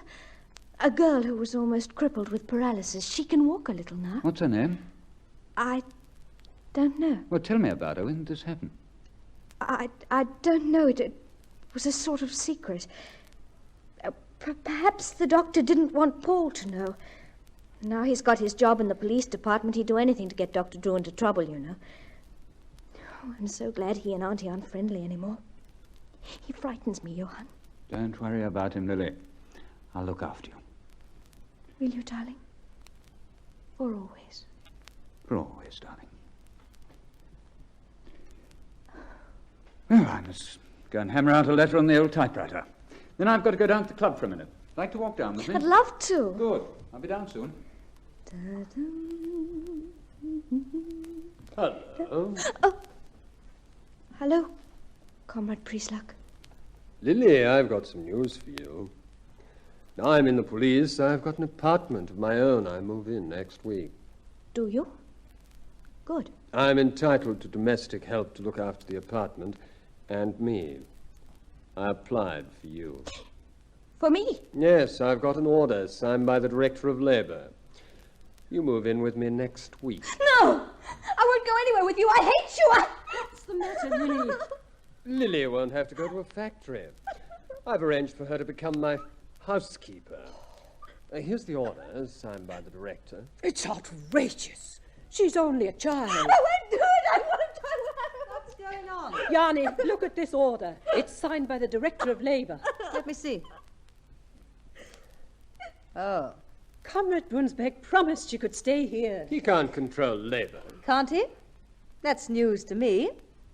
I'll mention it to him next time I see him. Meanwhile, there's only one thing to do with this document. This. All right. Now you've torn up an official state document. We'll have a showdown over this. You'll have a showdown with Brunsberg if you're not careful. He and I will soon be on excellent terms. So you'd better find yourself another housekeeper, hadn't you, Comrade Priestluck? All right. But I won't forget this in a hurry. Oh, thank you, Yanni. Thank you so much. Yes, thank you. It was very good of you.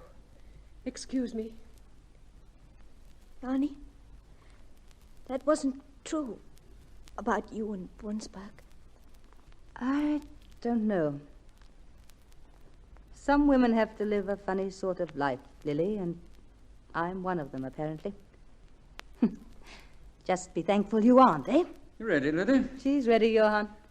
Oh, hello, Yanni. I didn't know you were here. Johann, where was Dr. Drew going in that big car just after lunch? Car? I don't know. I wonder. Well, come on, Lily. I don't want to be long. Oh, but there's no hurry, Johann. Supper's not until 8. Never mind. I've got to get back quickly. Yanni, is Dr. Drew back from the castle yet? No, not...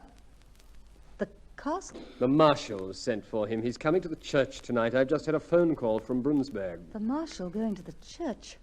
Are you sure? Well, of course I'm sure. It's my first big job.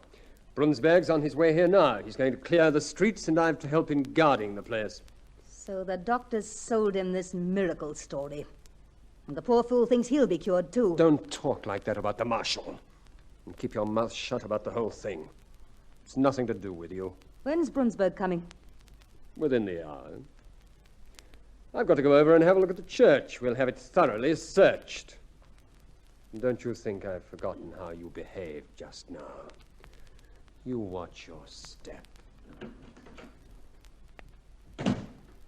Brunsberg coming here. I'll have to work quickly now. Oh, Yanni, would you? I can't stop now, Thelma. I have something urgent to do upstairs. Oh, really? Strange. Thelma, is the coast clear? Has Yanni gone upstairs? Yes, Doctor, she has. Good. This way, my dear. Quietly now. Thank you, Dr. Drew. Frankie, you're walking without your crutches. My dear, how wonderful. I'm very proud of her. She's been a splendid patient. And you're the most wonderful doctor in the world. Nonsense. Will you take her away for a few minutes, Thelma? I want to produce her to Yanni like a conjuring trick when she comes down. Yes, of course. Come with me, Frankie, dear. Don't be long, Doctor. It's the one thing that'll make it perfect. Seeing Yanni again and being able to walk. Yes, go along now. Yanni, can you come down here a moment? I've something important to tell you. Yes, I know. You know? How could you know? Never mind. But you've been to see the Marshal and persuaded him your miracles are real. The only real miracle is that he believed you. Both your cures recently were, to say the least of it, very doubtful. There's been another since then. You will be very interested. I expect it's another fake. And do you know why these phony cures are being worked? Do you know why you're being used as a bait to trick the Marshal into going to your church? Because up in Johann's room, there's a bomb and guns and a revolver. His window overlooks the entrance to the church. They want the Marshal there so they can murder him. I don't believe it. I've searched his room. The weapons were all hidden in a cupboard. I've just hidden them in a safe place where he'll never think to search. Do you mean to tell me that Johann... He isn't blind. I told you he wasn't. Don't you see? He belongs to the patriots who want to kill the Marshal. Their problem has been to get somewhere where they could get at him. Well, this is perfect. Johann is supposed to be blind. From his room, he can throw a bomb or pick the Marshal off with a gun as easily as anything. But it can't be true. I swear those two cases were genuine. No, they were planted on you. All this has been carefully worked out. It's very clever. It's hideous to use a church to lure a sick man to his death. Listen, you've got a pass for your Red Cross truck, and you can send it over the border any time you like. I want you to take Thelma and Lily, and Johann, too, if he'll go. But I can't go tonight. The Marshal's coming to the church. It's a wonderful thing that a man like him should come. I must be there. Is that you, Dr. Drew? I want to talk to you. Johann. Oh, you there too, Yanni? You know I'm here. Take off those useless dark glasses. There. What do you mean by that? The Marshal's coming to the church in a few hours. That's what you were so anxious to find out from the doctor, wasn't it? That's what you've been waiting for, isn't it? The bombs and guns you had hidden in your room, Yanni. I put them where you can't get at them. You searched my room? How dare you? I dared because I knew you weren't blind. And I suddenly saw there could be only one reason why you were pretending to be. When I heard that you'd got the Marshal to leave the castle to come down here, I knew what the reason was. Where have you put the things? Tell me. Stop that. Have you gone crazy? She's not going to stop me. Not now, when we've waited for months. You are stopped. We've got to get Dominic, Thelma, and Lily, the innocent people you've implicated, out of this before they're shot. Dominic, get that truck and clear out. Johann, you can go too if you want to, although you don't deserve it. So you're not turning me over to your pals, then? I don't like bloodshed either. That's remarkably illogical coming from you. All women are illogical. You ought to thank God for that fact.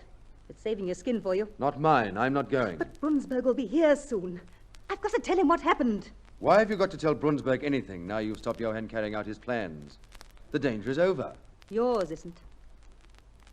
If you don't go when you've got the chance, that's your lookout. I've got to live here the rest of my life, and this is my chance, too. Brunsberg and the Marshal will be grateful to me when they hear about this. If you want to stay and listen to me, tell them, well, good luck to you. I'm all for the truck. How long have we got? Half an hour at the outside. All right, I'll go out and get my things together. This is a nightmare. Johann, a scheming fraud, and you were... Yes, we know what I am. I shan't see you again. So I'm going to tell you something. If I'd met a man like you years ago, things would have been different. I know how hopeless I am. That's why I want you to go away and be safe. That's why I'm going to Brunsberg. If you'll have me. So now will you get the hell out of here? Not yet. We still haven't discussed what I wanted to see you about. You can come in now. Who can come in? There's no time now for seeing... Hello, Yanni.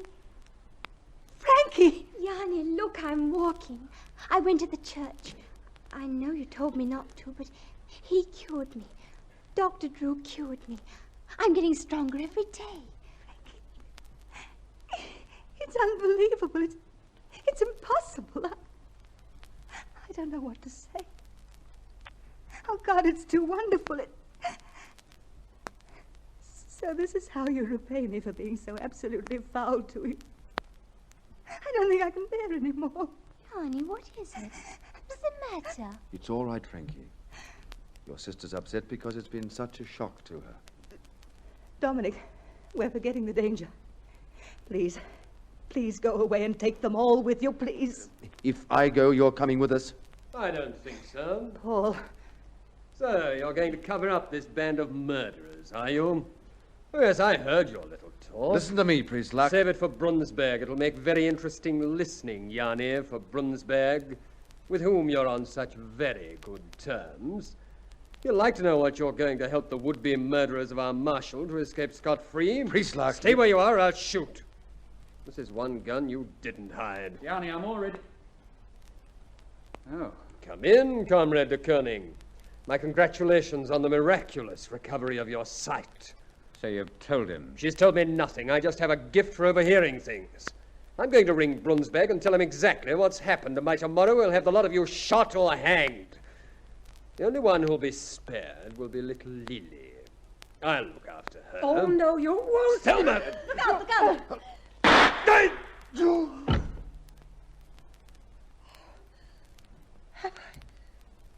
Have I? Yes. He's dead.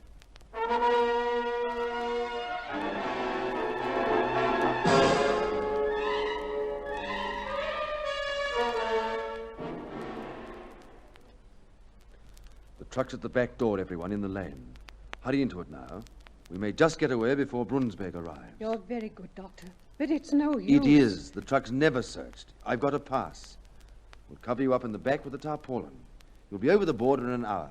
Aren't you coming with us? No, but Johann will look after you. Now, please, come quickly. Come along, Auntie. Goodbye, Doctor. I'll come down and see you off. Oh, all right. Johann, do hurry. In a moment. Goodbye, Yanni. Thank you for what you've done. You've ruined my life, but you've also saved it for what it's worth, so I suppose that's something. Yanni, I don't want to go and leave you. Must I? It's only for a little, Frankie, darling. I'll join you later when I can. Johann will look after you. Won't you, Johann? Yes, I will. I promise. Come along, Frankie. All right. Come soon, Yanni. Come soon. God.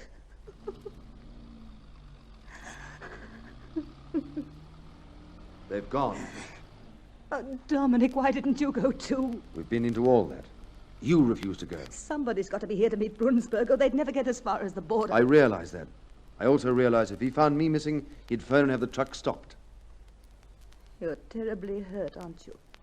Because your miracles turned out to be not miracles. I'm hurt that human beings should behave so cruelly and so blasphemously. Frankie was a miracle. Even if you did it with your own hands, it was still a miracle. I know.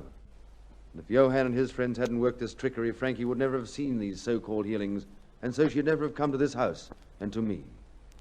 So you see, she was healed by God as directly as if he had raised her himself. You should give thanks to St. Rita for that. I know nothing about her. Who is she? The patron saint of Venice. They said it was impossible to build a city on the sea, but the Venetians prayed to St. Rita and did it. So she's the saint of the impossible. The impossible and the hopeless.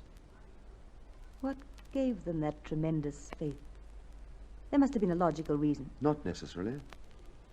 I think it was John Wesley who said that an act of complete faith was always a leap in the dark. A leap in the dark. Dominic, I want you to promise me something. I want you to promise, by the faith you've been talking about, that when Brunsberg comes, you'll keep absolutely silent, whatever I say to him. I know after what's happened you've no reason to trust me, but please trust me now and promise. I promise. Thank you. I shan't tell him about the murder plot, of course. But poor Prislak's been killed, and we can't hide that fact. I'm going to tell him that I shot him. But this is suicide. I cannot promise to allow you to destroy yourself. My dear, you've talked about God's love for us. Well, God knows I didn't kill this man. You say he protects us, shields us from harm. I haven't got your faith. It's all too new and strange to me. But he led Frankie to you, and you healed her. So I'm willing to trust him again now. If I can, surely you can. Yes, you're right. Of course you're right. There's Brunsberg's car. The street's full of police. Thank you for everything, Dominic. You've given me so much. I could never repay you in 1,000 years. Thank you, darling. Oh, Yanni. Goodbye, darling. I must let him in. Hello, Yanni. Thank you. Good evening, Doctor. Good evening, Commissioner. I just want to have a look around your church before the marshal arrives. My job, you know, just to make doubly certain of his safety. Where are the others tonight? Comrade Chanovsky and that blind chap. They're all out. They won't be back till late. I see. I'd like you to come over to the church with me now, Dr. Drew. Comrade Prislak should have finished searching it, and I expect he's waiting for us. No, he isn't. He's not there. Not there? Where the devil is he? I told him to get on with it and report to me. He's dead. Dead? But how? I spoke to him an hour ago. I shot him. You shot him? Do you understand what you're saying? Yes, I had to do it. Why? If you go up to his room and look in the cupboard, you'll see why. Here's the key, the second door on the left. I'll go at once. Commissioner, what did you find? I thought I knew all there was to know about twisting and double-crossing, but apparently I didn't. That bomb with those guns in the cupboard, the window overlooking the church. Of course, it could mean only one thing. The rat, the treacherous swine. I'm sorry you shot him, Yanni. Shooting's too good for scum like that. Well, you'll find I'm grateful. You'll find I'm a very good friend in the future. You know what I mean? Yes. I'm glad of that, Commissioner. I shall want my wife to have as many friends as possible. Your wife? You mean you're married to her? No, but we're going to be, as soon as we can. Dominic. Oh. Well, let's get over to the church and see there are no more bombs hidden there. You know, it's a funny thing. I've lived in the capital since the Revolution, but until you started working in the church, Doctor, I've never heard of this St. Rita. Who is she, anyhow? Somebody very wonderful. Isn't she, Yanni? Yes. She's the saint of the hopeless. The saint of the impossible. Well, let's hope she's working tonight. She is. I'm quite certain of that. She's working very hard tonight.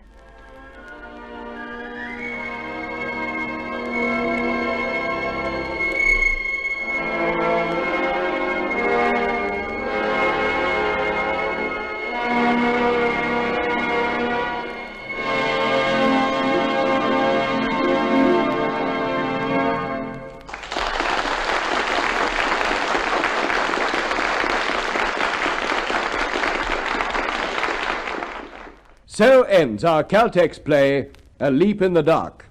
In a moment, we will give you tonight's cast and tell you about next week's presentation in the Caltex Theatre. A Leap in the Dark was written by Noel A. Scott and adapted for radio by David Netheim. In the starring roles, you heard as Yanni, Lyndall Barber, as Dr. Drew, Frank Waters, and in the role of Johann, Murray Powell.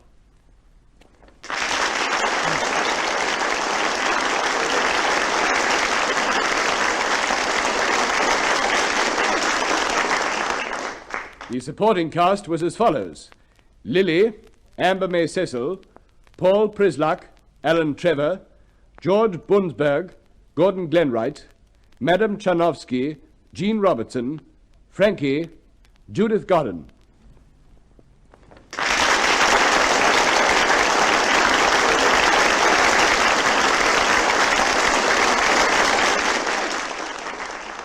Next week, in the Caltex Theatre, you will hear A Tune for a Trumpet, a bright comedy that tells of the trials and tribulations of a family of English aristocrats in their attempts to make a living out of tourists at their stately home, now that taxation has rubbed most of the gilt off the gingerbread.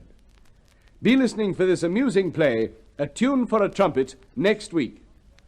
Now, this is your compere, Rick Hutton, bidding you good night on behalf of your hosts, Caltex Oil, marketers of Caltex Super Gasoline and Caltex Gasoline, the world-famous RPM 1030 Special Motor Oil, and Marfac Lubrication.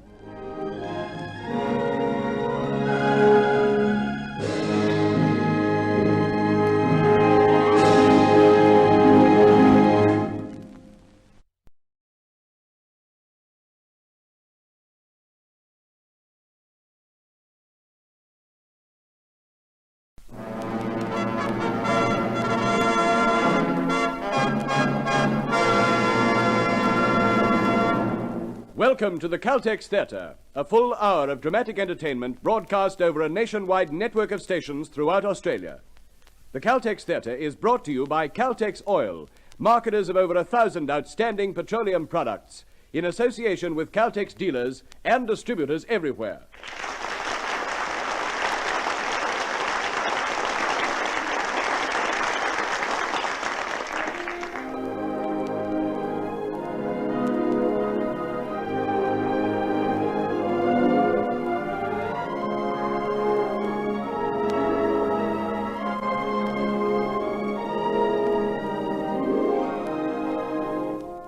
Tonight in the Caltex Theatre you will hear A Tune for a Trumpet, a bright and topical comedy of an aristocratic English family who, like many of their class, beset with crippling taxation, are engaged with the problem of making their stately home pay dividends.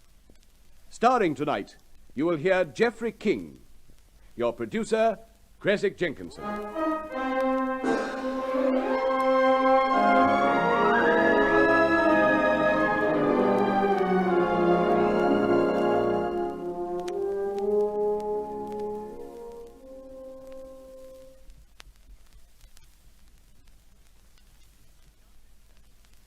The Caltex Theatre presents A Tune for a Trumpet, Act 1.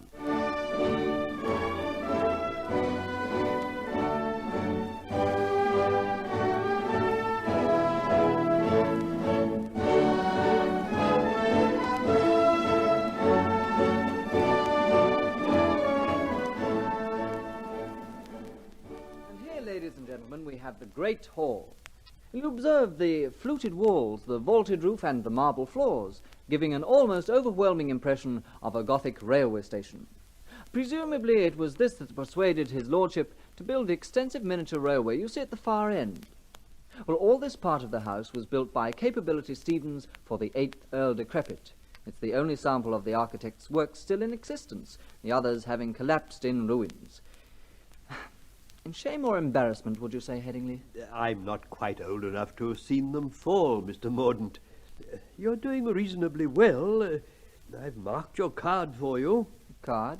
Oh, what's the par for the course? It compares very favourably with your father's when he was learning the business of conducting guided tours around one's own stately home. History 8 out of 10. Well, where did I slip up? The first Earl, William de Crepaverit, came over in 1067. Oh, I thought it was 1066. 7, sir. The family's always hated crowds. And where did I lose the other mark? You referred to the 8th Earl Decrepit. It wasn't till the Restoration that the de Crepaverits became decrepit. Well, it's a pity we ever became anything. As far as I can see, it would have been much better if we'd all died out in 1067. Oh, is that really being respectful to your ancestors, sir, or to your parents? Well, it's all very well for Father. He was brought up in the sanctified odour of divine right. A lord is a lord, and there's not much he can do about it. But I refuse to accept that for myself. Why should I allow my life to be predetermined by an accident of fate? I never indulge in metaphysics before dinner, sir. Well, you weren't born a butler. You chose to be a butler. And I choose to make a life for myself in Canada. I wasn't the eldest son, and I'm hanged if I'm going to be stuck with this ridiculous title and all it entails. But according to the legend... And don't start on that again either. Idiotic fool of a thing it is. Look at it.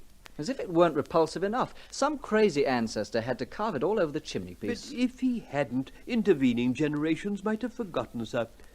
Still, it's only supposed to strike every 7th generation. Ah, cold comfort for me. I am the 7th.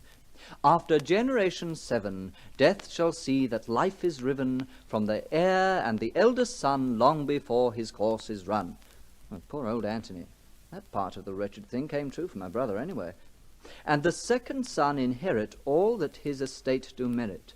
Thus the family line shall be bent behind posterity.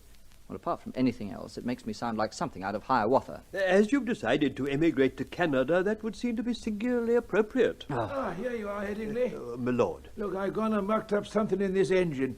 Be a good chap and fix it for me, will you? Yes, my lord. I'm going to keep my little trains in good work in order, you know. Yes, my lord. Now, I'll attend to it now. We'll have another lesson tomorrow, Mr. Mordaunt. Eh? Lesson? What lesson was that? How to conduct a party of rubbernecks over our stately home, Father. Oh, my dear boy, you must be exhausted. I always am. It's all I can ever do to drag myself past that bed the monarch slept in. Still, it's all in a good cause and gives a lot of people pleasure. Frankly, I can think of nothing less pleasing. Oh, why are you doing it, then? Oh, your head guard's had to go into hospital. Oh, has he? Oh, I must go and see him. Sir Headingley asked me if I'd take over while I'm here on leave. Or at any rate, till the new chap's ready. Is that the new chap I've seen trailing round with Headingley lately? Probably. An odd sort of fella. Always seems to disappear into the middle distance. Yes, he struck me as odd at first, but it's only shyness. I've met him several times having a noggin at the pub, and he's really rather good company. Well, let's hope he makes an equally good guide. I'd like us to be top of the takings again this year. Really put old Bertie Wiltshire's nose out of joint. Oh, why so vindictive? I'm not being vindictive, my dear boy. I laid odds with Wiltshire that we beat him this year. I want to collect. Rash of you making that bet. Well, perhaps not. But to be quite honest, I'm fairly confident we'll beat him. It's the gimmick, you see. Well, what gimmick? Well, the model railway. For every person who loves a lord, there are 10 who love a model railway. The public loves this one. It came to be the most valuable thing in the house, this set of trains. Pretty ironic when you think of that bust of Napoleon alone. Ironic? My dear father, it's pathetic. Why particularly that bust of Napoleon? Eh? Oh, yes, of course. You were away in the Persian Gulf at the time, weren't you? We found it was full of lurid and unpublished letters from Josephine. Well, there you are. Still another priceless family treasure, yet you indulge in all this grubbing around for half-crowns. Well, it's also absolutely unnecessary. As far as the money's concerned, yes, of course. Ridiculous. Exactly. You and Mother are almost indecently rich, yet you sell those 2 Rembrandts and heaven knows how many acres of property. Why all this elaborate pretense of being one of the impoverished aristocracy? Oh, well, your mother needed some outlet for that wonderful energy of hers. She thought she could best find it trying to help those of our friends who are less well endowed than we are. Just because poor Maudie Littlehampton hasn't a penny, why pretend to be impoverished ourselves? Inverted snobbery, I call it. Keeping up with the Joneses the other way round. Oh, that's a bit hard. Your mother looked on it as a gesture. After all, you know, there's a nice protective feeling if people think that everybody's in the same boat. So we bailed out a few of our possessions and to pretend to keep afloat ourselves. Father, it's an elementary law of the sea that if you put too many people in one boat, it capsizes. You're just being awkward, Mordaunt. Anyway, why are you kicking up all this fuss? It's only a mild deception. Doesn't hurt anybody. Oh, go and ask your mother about it. She can explain it much better than I can. I guarantee Mother often regrets having taken it on. Yeah, perhaps. It's strictly between ourselves. I think she does regret it sometimes. But it helps take her mind off things. Well, all right, Father. I'm sorry. Don't rub it in. It wouldn't be so bad if Anthony was still alive. He was such an outlet for her energy. Poor old Anthony.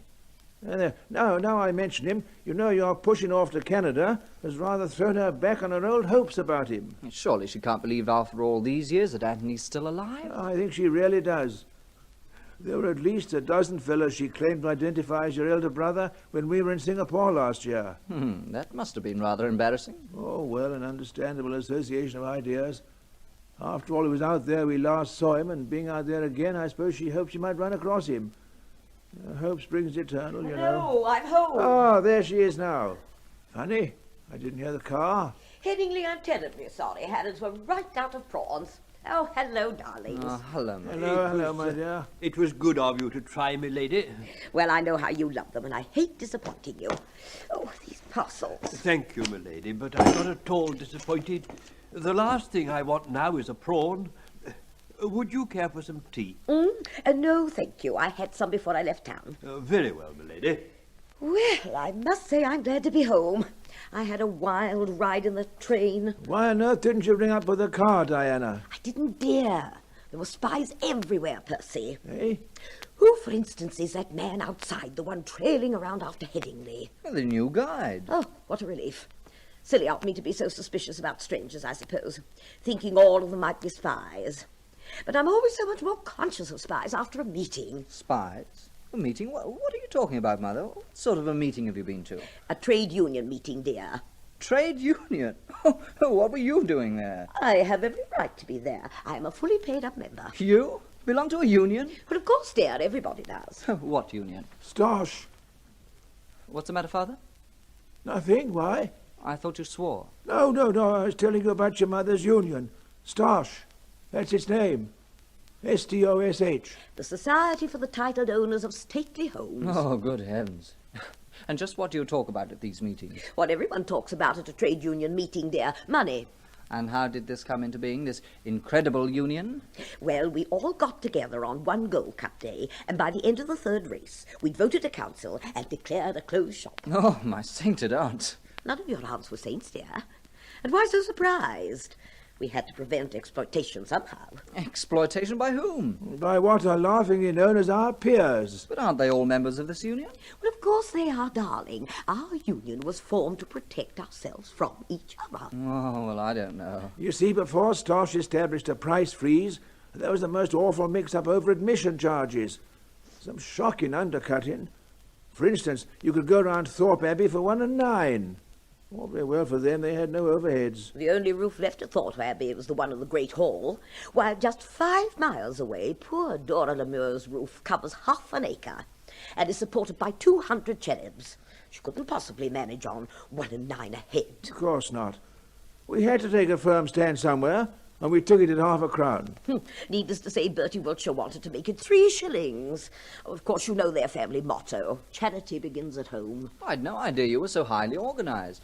I still can't say I approve of it or what it stands for. I can't see that there's any dignity in letting mobs of gaping morons through one's house at half a crown a time, union rules or not. Besides, what you're fondly trying to preserve is as dead as the dodo. Can't you see your way of life is an anachronism? Well, I don't know what that means, dear, but it sounds most unpleasant. Mother dear, it's just that people look faintly ridiculous trying to live up to something that's falling down. There. I knew it must be something frightful. Your existence is nothing more than a fossilized attitude, a quaint exhibit under glass, as musty as moths in a museum. Ah, musty as moths, indeed. I think moths are rather pretty. Excuse me, my lord. Henson is waiting to go round the home farm with you. Oh, blast. I'd forgotten him. Oh, very well, Headingley. I'll be out in a minute. And when you have a moment to spare, my lord, might I have a talk with you and her ladyship? Eh? Oh, yes, of course. Thank you, my lord. I declare Headingley sounded faintly ominous just then. Well, we better get over this straight away anyhow, whatever it is. Mordaunt, be a good fellow and go round with Henson for me, will you? And ask Headingley to come straight in. Oh, all right. By the way, you'll find Henson will end his tour of inspection conveniently near the Decrepit Arms. He likes his pint. Must I? He's such a bore. Cheer up. There's always Nellie behind the bar. She's one of my reasons for emigrating. Oh, dear, I still can't bring myself to believe he really means to go to Canada. I'm afraid he does. It seems such a waste. Couldn't you try just once more? No, my dear. He's shown not the slightest interest in the estate and no sense of obligation in his inheritance. Besides, he called me a moth. I remember when we used to be called butterflies, when we could be gay and extravagant and reckless. Oh, Percy, sometimes I long to cut loose again, go away somewhere where nobody knows us, charter a yacht and sail away and spend some money. Now, Di, you've been so good about it all that... And so I should be. It was all my own headstrong idea. You're the one who should be moaning. Why? Well, just look at what you've given up. Your yacht and your beloved Rolls-Royces. Oh, I've got rather attached to my bubble car. Eh? Oh, Headingley, yes. You wanted to talk to us. Yes, my lord. If I may, I would like to make a short speech. What about? Myself. Oh, good heavens. No, I realize it's a little unusual, my lord, but then this is an unusual occasion. In fact, it's unique. I wish to announce my resignation. Your what? Headingley! My lord, my lady, this time next month I shall have been with the family 54 years. At the end of the month I shall leave its service. When your late grandfather was travelling to that bourne from which no traveller returns, in spite of subsequent rumours about the West Wing, his lordship left me a bequest. Since then, investment and development have paid considerable dividends, and it's through these dividends that I shall see you are both provided for. If your solicitor would care to get in touch with mine, they can discuss the terms of your annuity. An annuity? Oh, Percy! Oh, for heaven's sake, say something to him. How can I when I'm speechless? Well, Oh, dear. Headingley, it's really very sweet of you. It was such a kind thought, wanting us to have this annuity, but we can't possibly accept it. My lady... No. On the contrary, you must allow us to give you something. To add to your little nest egg. Right, Percy? Yes, indeed. And whilst we shall be very sorry to see you go, if that's what you really want, well, naturally we can't stand in your way, and... Oh, dear. All this is most unexpected and alarming. I regret the fact that you're alarmed about my departure, my lady, and I insist on you accepting my annuity. But Headingley... Well, we can work all that out later. Let's not get in too much of a twit about things at present. I must say, though, it's very good your investment paying off so well, old chap. I'd no idea grandfather gave you a bequest. What on earth was it? I put your grandfather to bed one night, my lord, when he was incapable of getting there by himself. And the next morning he insisted on my having some reward, so he gave me a small piece of Australia. Australia? Well... Quite, my lady. I have already arranged for a Mr. Smith to take over my duties. With your permission, my lady, I will introduce him to his duties during my last month of service. Oh, yes, by all means. Thank you, my lady. Thank you, my lord. Percy, what on earth are we going to do? Somehow or other, talk him out of making us this annuity, bless his old heart. And get used to this fellow Smith, whatever his name is, been around the place, I suppose. Yes. Place won't seem the same when Headingley isn't there. It'll all be so different. What's the matter with you two? You look as though you have all the problems of the world on your shoulders. Well, we have, more or less. You've been quick, haven't you, Mordaunt? Doesn't the home farm exist anymore? Oh, Henson said he'd rather wait and go round with you tomorrow. Oh. I say, what is the matter with you? An epidemic has hit us. First, you're off to Canada, and now Headingley's off to Australia. What? Headingley, he owns half Australia. Huh? We haven't quite grasped it ourselves yet, Mordaunt. All we know is that Headingley's resigned. Good Lord. Hey, but what's this about Australia? He owns it. Oh, Di, dear, please. Now, we mustn't let this unsettle us too much. Well, I am unsettled. I'm extremely unsettled. Headingley going down under, Morden going to Canada. Mordaunt, while I think of it, you haven't any horrid little scheme of sneaking off to Canada while I go to Scotland next week, have you? Of course not. Canada's such a long way away, and goodness knows when we shall see you again, dear. How long are you going for? Darling, I'm emigrating. Yes, I know. So's everybody else. But they seem to come back. Still, never mind. You'll have a heavenly time while you're there making new friends and avoiding old ones. Percy, wouldn't it be wonderful if Mordaunt ran into Anthony over there? Now, Diana, why on earth should Anthony be in Canada? Well, he has to be somewhere, dear, and Canada's so fashionable these days. Oh, please, Di. Now, come along, dear. We'll go for a nice walk in the garden and get everything worked out step by step. Canada and Australia, Mordaunt and Headingley, Anthony, everything. Anthony. Couldn't have been more than 7 last time I saw him. Well, probably wouldn't recognize him if he walked into the room now. Excuse me, sir. Oh, yes, sir. Smith, isn't it? Yes, sir. Mr. Headingley asked me to bring in the afternoon's mail. Oh, thanks. Smith? Sir? You know, I can't help feeling I've seen you somewhere before. Somewhere away from here. Would that be, sir? Possibly, sir. Odd. Can't quite place your face, though. Oh, it'll probably come back to me sometime. Hope you like it here, Smith. I do, sir. Yes, very much. I hope now I'm here, I'll be able to stay for a long time. Oh, yes, of course. I'll just take these letters out to my father. Yes, sir. Still no recognition, Mr. Anthony? No, Headingley. Mordaunt always had a shaky memory for faces. You're still determined not to let them know who you are just yet? I'll tell them when the time's right. It is good to be back home, you know. I imagine so, sir. Yes, after your experiences over the last 20 years, Japanese prison camp during the war, the Australian police force afterwards, well, home must look so good to you now. I still can't help feeling it strange, though. Well, not wanting your parents and your brother to recognize you, and the fact that they haven't recognized you. I did.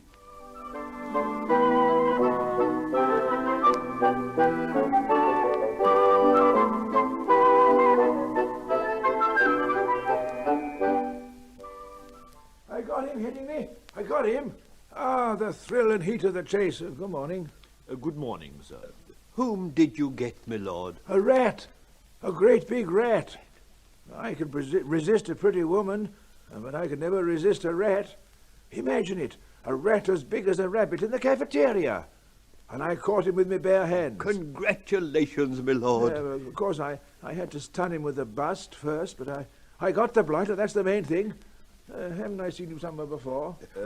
My successor, Andrew Smith, my lord. Oh, yes, of course. How do you do? How do you do, my lord? Very well. Headingley, you might get Forbes to do something about that rat. I'm afraid he's rather squashed. Yes, my lord.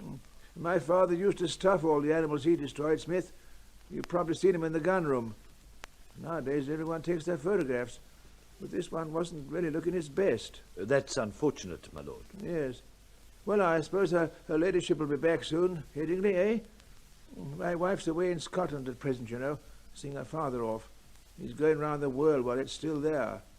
Are you living in the village? Yes, my lord. With Mrs. Potter.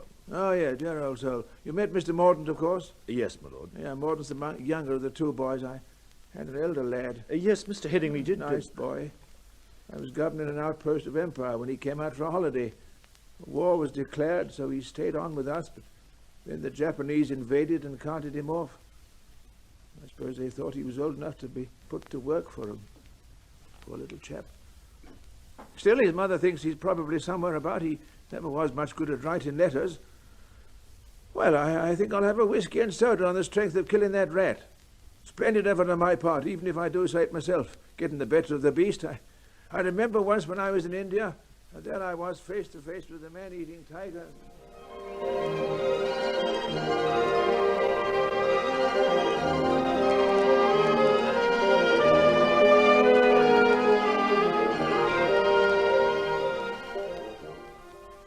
I don't suppose Smith brought the Guardian in here for me, Mordaunt? He sketches in the crossword for me. No, I haven't seen it, Father. You wanted the Guardian, my lord. Ah, yes, that's it. Thank you, Smith. I wanted to ask about her ladyship's arrival. Any time now, I should think. Quite so, my lord. But not having met her ladyship, I wondered if Oh, good Lord, I was forgetting that. She went away before you were properly installed here, didn't she? It's only 3 weeks. Well, you settled down so well, it might be 3 years. Thank you, my No, lord. don't worry about her ladyship. Good heavens, no. I'm sure the two of you will get along like a house on fire.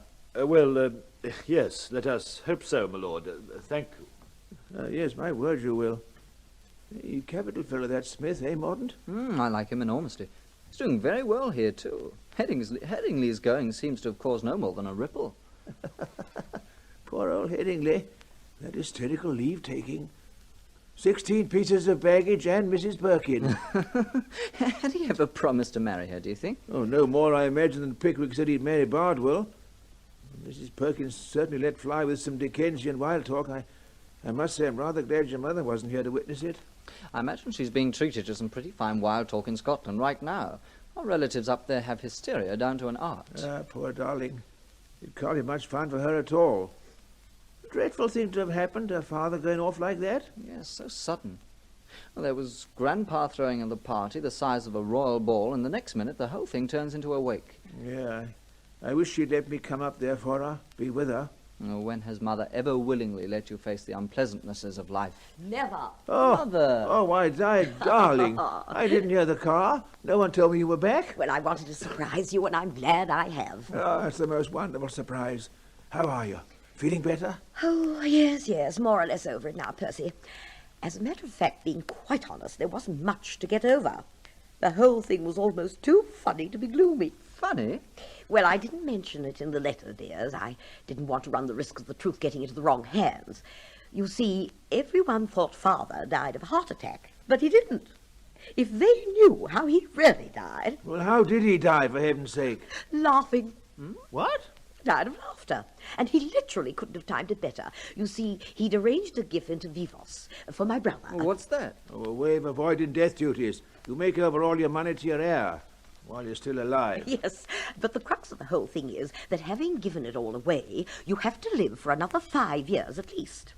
Well, we were strolling in the gardens when suddenly he smiled and said, "Di, what's the date?" When I told him, he gave a great shout. "Ha ha!" he roared. "I've done it. I've lived a full 5 years." And then he started laughing. Well, he sat down and he was still laughing when he died. They're thinking of having a statue. Won't that be nice for him? Oh, very nice. He was always mad about pigeons. Excuse me, my lord. Yes, Smith, what is it? Oh, by the way, Diana, you haven't really met Smith yet, have you? Headingley's replacement, you know. Oh, why, of course. How do you do, Smith? I hope you'll be happy with us. How do you do, my lady? Thank you. I know I shall be. Yes, now, you wanted something, Smith? Evans has just brought in her ladyship's luggage, my lord. Would you like it sent upstairs, my lady? Yes, please. Very good, my lady. Oh, where was I now? Oh, yes, the funeral.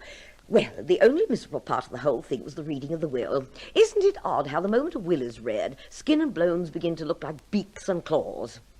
Naturally, with everyone already and everything assigned to my brother, there was only... Who was that man who walked out just now? Smith. Who is he? The new butler, of course. Oh, yes, of course. The new butler. Well, there were only a few personal bequests. Mordaunt, darling, your grandfather said that where you were going, time is money, so he left you his gold watch. Oh, I say, that's very handsome of him. Oh, Yes. it's magnificent. Yes, indeed. Percy, Yeah? did you ever tell Father you'd like all the old back numbers of the Canary Keeper's Annual and the Tram Lover's Guide? Good heavens, no! Well, you've got them, dear. Oh. And a small paper knife. The pages are still uncut. Oh. Did you say that man's name was? What man? The new butler. Smith, Andrew Smith. Ridiculous. It's Anthony. I knew it in a flash. Now, my dear Diana... I'm perfectly sure this time it's our son, Percy. I always knew he'd come back, and now he has. Oh, hasn't it suddenly become a glorious day?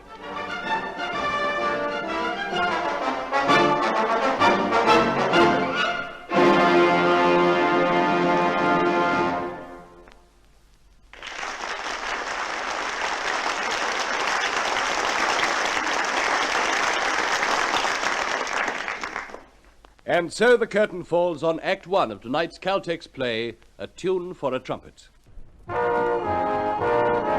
If you care for your car, fill up with the gasoline designed to take better care of your car's performance. If you're already a confirmed Caltex man, you'll know what we mean. If you're not, fill up with Caltex butane boosted gasoline and see what a performance difference there is. Caltex butane-boosted gasoline gives faster starts, smoother acceleration, and more economical running. The gasoline designed for today's faster pace, Caltex butane-boosted gasoline takes better care of your car's performance. Drive in for Caltex butane-boosted gasoline at the sign of the Caltex Star, where we take better care of your car. The Caltex Theatre now presents Geoffrey King in A Tune for a Trumpet, Act 2.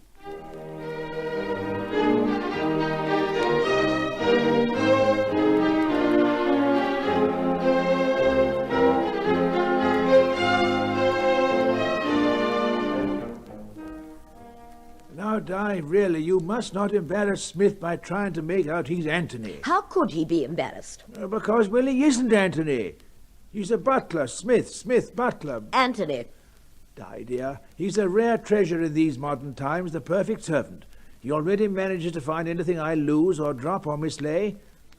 He even does me bending for me. Please, I beg you, don't unleash your maternal instinct on him. Just forget you ever thought he might be Anthony. Oh, all right, if you insist. Thank you, dear. I've brought tea, my lady. Oh, how thoughtful of you, Smith. Morden, come and sit down here and have some tea. Percy, you sit down next to me. Righto. Perhaps you'd be good enough to pour, Smith. Of course, my lady. Freddie and Rosie are going to Japan for Christmas. Hey? Such a charming country, I always think. Japan. Don't you always think, Percy? Who are Freddie and Rosie? Smith, have you ever been to Japan? Not recently, my lady. Oh, then you have been there. Who are Freddie and Rosie? Oh, Peter's cousins. Freddie's thinking of sending their son to one of those schools where they teach you not to learn anything. Where were you at school, Smith? Eton, my lady. Oh. Who's this Peter you're talking about? Maud's son. Smith, when you left Eton, what did you do? Unfortunately, my lady, it was during the war. I had no option but to do as I was told. Oh. Diana, my dear, don't you think that Smith, you might... You're not married, are you? Not at present, my lady. But I have been married 3 times. 3? Yes, my lady. Will that be all? Oh, yes, that's all. Thank you, my lady. Oh, champagne. We must have champagne. What on earth are you talking about now? Percy, darling, I'm a grandmother. Rubbish. You're no more a grandmother now than you were when I married you. But you heard what he said, dear. He's been married 3 times. Oh, dear. Even 3 swallows needn't necessarily make a summer mother. I feel it deep down inside.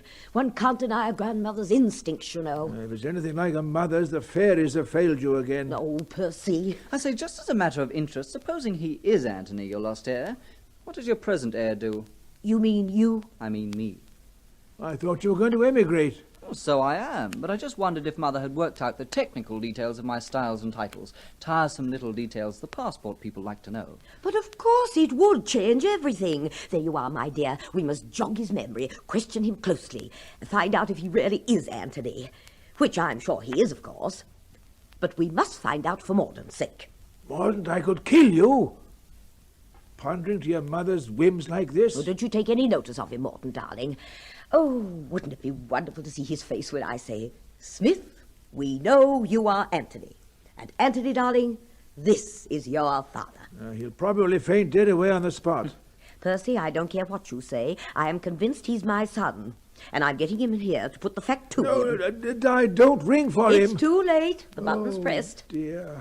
The poor dear's probably just suffering from a tiny bout of amnesia or something. And when I jog his memory, he'll realize everything. He'll fall into our arms, weeping with joy. I don't like the idea of crying butlers falling into my arms. Shh, Percy, he's coming.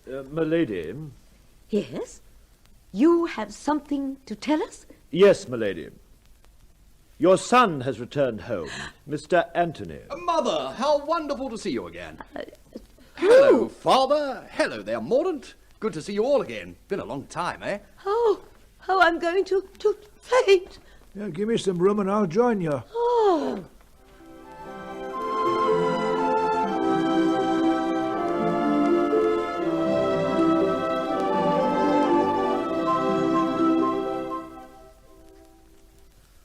hello, Smith. You finished dinner early, Mr. Mordaunt? I couldn't bear another second at the table. Ooh, that brother of mine. Oh. If he is my brother, which I very much doubt. No brother of mine could be such a dreary creature. All his talk about the phenomenal business success he's been, how he's going to reorganize the place here. It may be a dreadful thing to say, but I wish he'd dropped dead. You're disturbed that you're no longer the heir, sir? Oh, good Lord, no. If he were my brother, I'd gladly relinquish everything. I don't want to be heir. But he isn't my brother. He couldn't be. Well, I'm sure everything will work out in due course, Mr. Mordaunt. Perhaps. I don't know whether Father's 100% convinced about him yet, but Mother... Yes, I think he's convinced Mother. Oh, you should see him in there at the table, lording it over everyone, making it quite clear what he's going to do and how everyone's going to benefit from it. Father, I must confess my first reaction when I came through the gates of this house last year... Last year? Did you say last year? I came on September the 21st and joined the conducted party around the house and grounds. But I was on duty that day. Quite so, Mother. You served me with a nutty crunch. Unfortunately, I had to throw it away. It was soft. As I was saying, my first feelings were of infinite sadness. Quite right. Nothing worse than soggy tuck. Percy. Sorry, Di, but I do find it funny. Your maternal instincts slipping up on a nutty crunch. Oh, go on, Anthony. I was as moved as the rest of the party to hear of the derelict and needy state this house was in. When I got back to Huddersfield that night, I composed a questionnaire for myself. Oh? I've based my success in life on making out similar questionnaires, by following what I consider to be the strongest line of duty. And to what extent have you succeeded? Materially, to about £20,000 per annum. But spiritually, I realize I'm impoverished. However, now I can do something to satisfy my soul. I can use that £20,000 a year to restore this place to its former glory. In short, I want to acknowledge my inheritance with more than an empty gesture. Mother, Father, you have £20,000 at your disposal. Oh. Well, what can we say? Thank you. Eh? Oh, yeah, yes, of course. Sorry. But, as you know, I came here arousing as little curiosity as possible. My request that my true identity be not revealed to the servants and the public at large seems to have been observed by Smith. It would be so much better to get everything properly organized before giving an interview to the press and telling the world who I am.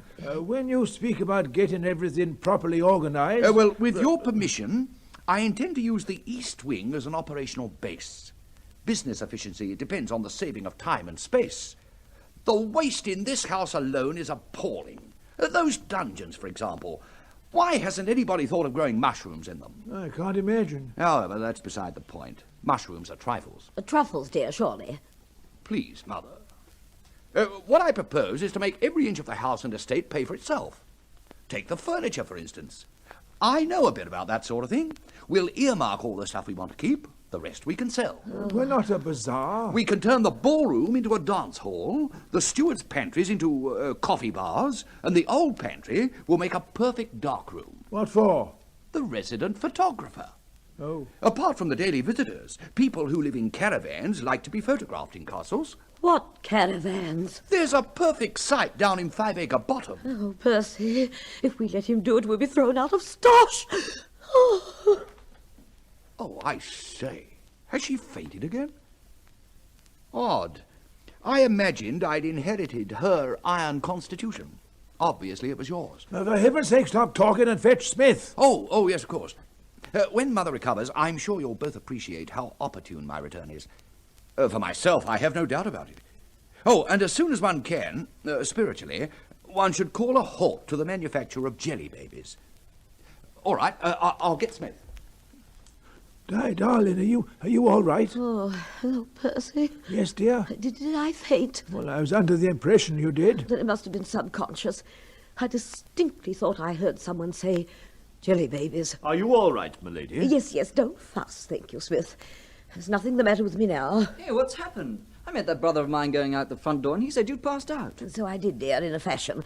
But everything's all right now. I am glad to hear it, milady. Percy, Mordaunt, what are we going to do? All our fabrication about the house, the estate, our wealth, everything, so that we could belong to Stosh, and now he's going to ruin it all. Oh, dear. Oh, Father, would you please explain what's going on? Well, whilst your mother's been fondly imagining a lean and bronzed Antony heroically sailing before the mast, or some such romantic twaddle, in point of fact, he's been minting money in the flesh pots of Huddersfield. According to him, he was only doing his duty, so he could come home with a bulging purse for a prodigal's welcome. Huh. You'll pardon my mouth hanging open. Yeah, I agree. Not very convincing, is it? Apparently, he had an attack of social conscience. Poor Anthony. He came home with the most charitable intentions. How was he to know they were misguided? We might have guessed. Good intentions usually are. Anyway, he's got us in a cleft stick. He's not only going to open the cupboards and throw out all the skeletons, he's going to put paper hats on them and sell them as souvenirs. Oh, no. They are big business. He intends to make the estate pay. Oh, that'd see you drummed out of the Union with a vengeance. Oh, no wonder you fainted, Mother. Darling, I had to. He'd already sold half the furniture and filled the place with fungus. Mushrooms of the dungeons. Percy, you must talk to him. Tell him to go back to Huddersfield and just visit us from time to time. Well, what's the good of that? He'd only go and brew up a few more lucrative little schemes. Of course, there's always a chance his lucrative little schemes won't turn out quite as lucrative as he hopes. Mordaunt, I believe you've cast a pearl. Yes, of course. The excess profits tax. What? I've been wondering why Anthony should turn up just now. Obviously his jelly babies have profited, not wisely, but too well. Yes. Eh? I said yes. Why? Because I've just thought of something to prevent Anthony from wrecking our carefully built-up little pretense that we're as hard up as anyone else. Something really wily and cunning and very feminine and very, very subtle. Yes, I shall lead Anthony gently away from his schemes without hurting his feelings at all. Mordaunt, you better go and keep an eye on your mother. I always prepare myself for the worst when I see that look on her face. Righto, I'll see if I can find out what she's got in mind. Oh, sorry, Smith. My fault, sir. May I clear the things away, my lord? Yes, Smith, yes. I hope her ladyship is fully recovered, my lord. Oh, yes. Not surprising she keeled over, though, I suppose. We haven't had so much excitement for years. Now, the boy's so full of all sorts of notions. Smith, I don't mind telling you he's put us in a very delicate position. I can well imagine, my lord. Yes, extremely delicate. However, I better get out of your way, Smith, and give you a clear go here. Dash it all, why couldn't he have stayed in Huddersfield? Oh, Smith, have you seen my copy of The Economist anywhere? No, sir. However, if you wish, you may borrow mine. Yours? Are you interested in economics? They're often good for a laugh. Oh. You'll find my copy on the first table in the hall. Thank you. Well, by the way, I must thank you for your tact these past couple of days. You've been very discreet about my arrival here with the servants. I thought it better they shouldn't go gossiping about the place till I was ready to announce my return to the press. But when I do, I'll see they get their fair share of perks. Perks, sir? Articles for the papers, that sort of thing. One of the housemaids can say she saw a vision. I'm afraid I don't quite understand. Oh, it's being done all the time. I saw him on the stairs a week before he returned, says pretty parlourmaid. I'm sure we can do without perks like that. Oh? Don't you feel it might be better if I decide what shall and what shall not be done around here, Smith? As you wish, sir. How long have you been in service, Smith? From a very early age. I started as a fag at school. Oh, a fag, eh? Oh, well, you can't begin too soon. Nothing like discipline. For all of us, sir. Eh? Quite so. Have we any playing cards here? The top right-hand drawer of the desk in the study. You might fetch them for me when you're finished here. Very well. You play poker, don't you? Yes, why? Want a game? No, thank you, sir. I never play outside my own school. Afraid of losing? On the contrary, I was born lucky, they tell me. Talking of schools, do you remember Polycarp? Polycarp? No, I can't say I do. Well, no matter. You weren't here in old Headingley's day, were you, Smith? I was for a time. I don't remember a great deal about him. I'm not surprised to hear that. Not seeing him for so long, one does tend to forget. If I may say so, you seem to have forgotten a great deal about a number of things. Do you think? What are you trying to say? Just making an observation, sir. I see.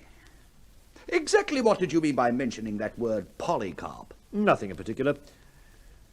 It may be interesting, though, to see how long it takes you to remember it. You're talking in riddles, Smith. Am I? Forgive me, sir. In future, I'll try not to be so abstruse. Do that. I suppose you've heard what I intend doing with this estate? I've heard snippets, sir. Do my ideas appeal to you? Does it really matter whether they do or don't? No, I don't suppose so, but as a matter of interest, you may care to pass an opinion. Well, sir... Oh, I say, what's happened to the lights? Fuse must have blown. What on earth was that? Be well, be well. Good Lord, what is it? A ghost?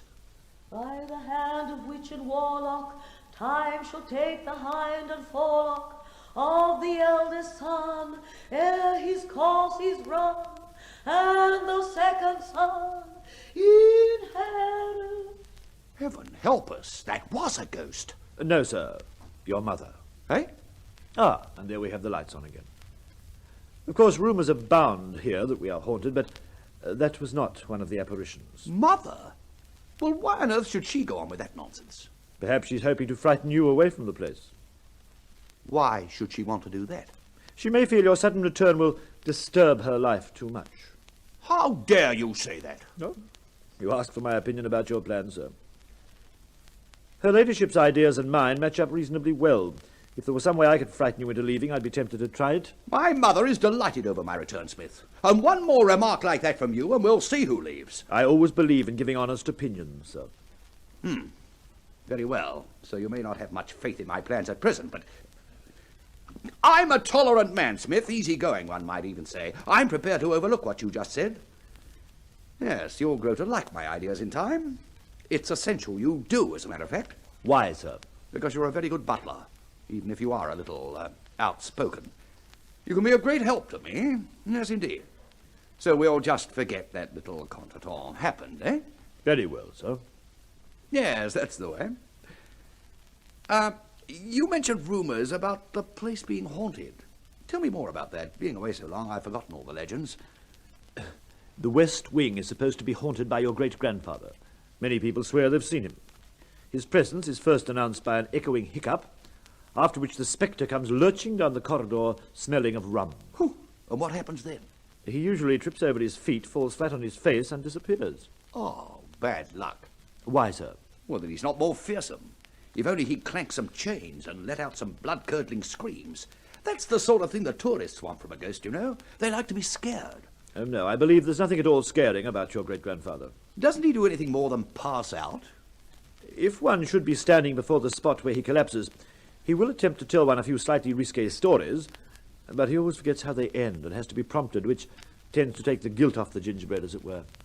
Oh, yes, shame that. I'll have to see what can be done. Maybe I could hire an actor to scream and moan as a ghost up and down the West Wing. And frighten your great-grandfather, sir? I'm sure his lordship would never stand for that. Smith, you're not trying to have a joke at my expense, are you? I wouldn't dream of such a thing, Mr. Anthony. The main thing is to get the papers talking about it. That ought to bring out the psychical research people. They're always worth some publicity. We must apply for a special license and turn the stables into bars. Oh, there's no end to this. The place is an untapped gold mine. And regardless of what effect it will have on the lives of his lordship and her ladyship, you're going to tap it, eh? Well, of course I... What do you mean, regardless of the effect it'll have on their lives? I think this nonsense has gone far enough now. Smith, I said I was prepared to overlook the previous occasion when you stepped over the line, but...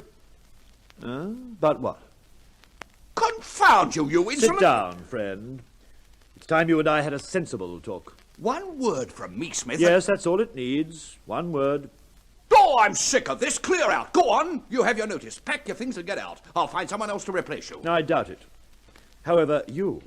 I'm sure we won't have any trouble replacing you. What?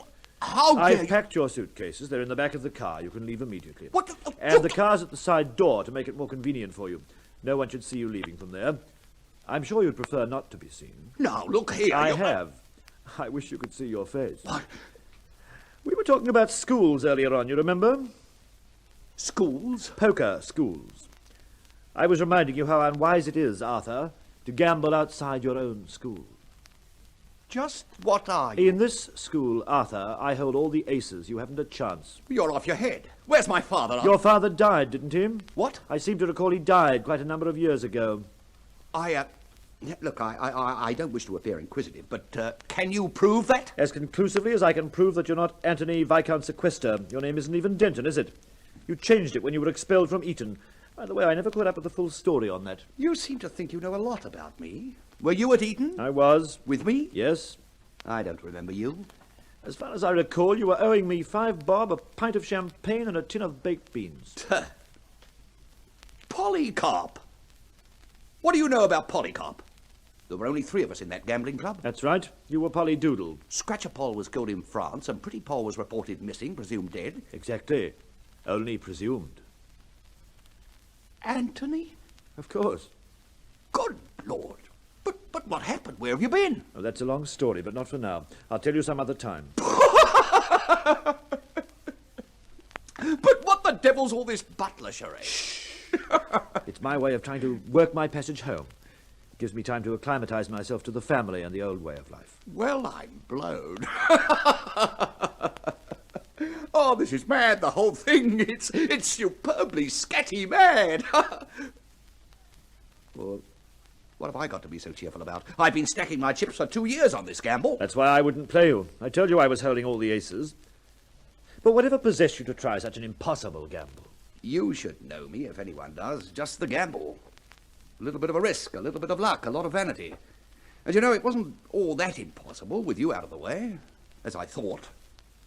We were often mistaken for each other as boys. 20 years have made a few changes. I don't mind saying I think I've weathered them better than you, old boy. Perhaps.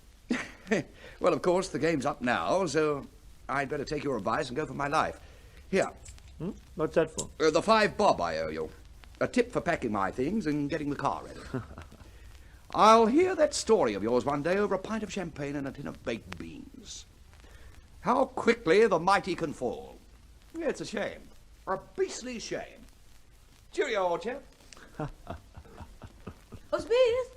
Smith, have you seen my son? Which one, my lady? Mr. Anthony. Oh, Mr. Anthony. Well, he thought he saw a ghost walk in here earlier tonight. Oh, did he? And it gave him such a fright he packed his bags and rushed out of the house, swearing never to return.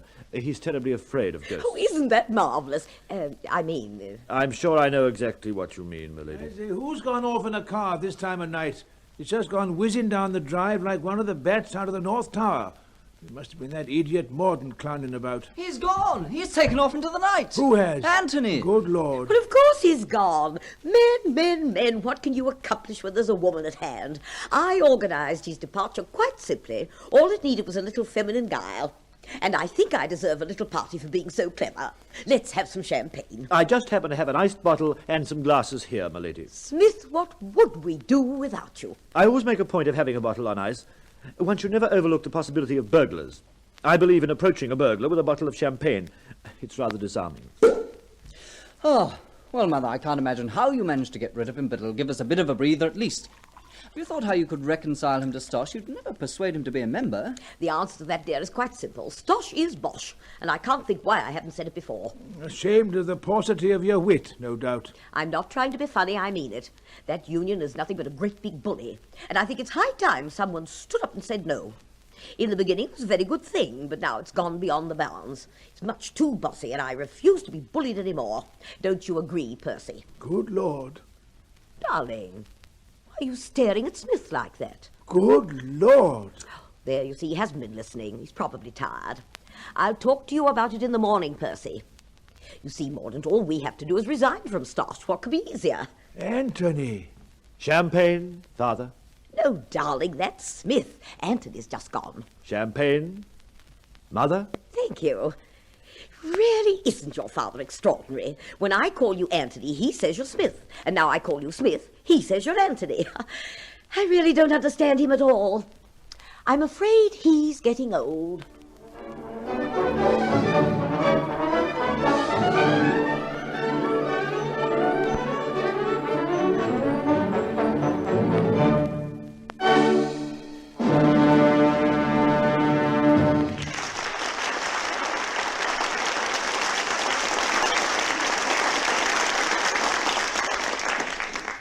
So ends our Caltex play, A Tune for a Trumpet. In a moment we will give you tonight's cast and tell you about next week's presentation in the Caltex Theatre. Ladies and gentlemen, the producer of tonight's Caltex play, Creswick Jenkinson.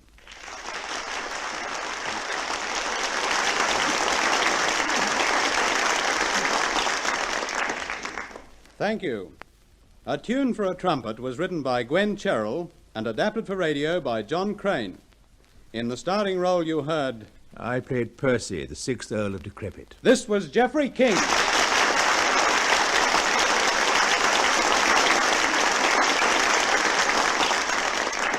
The supporting cast was as follows. Smith, who was really Anthony, Walter Sullivan.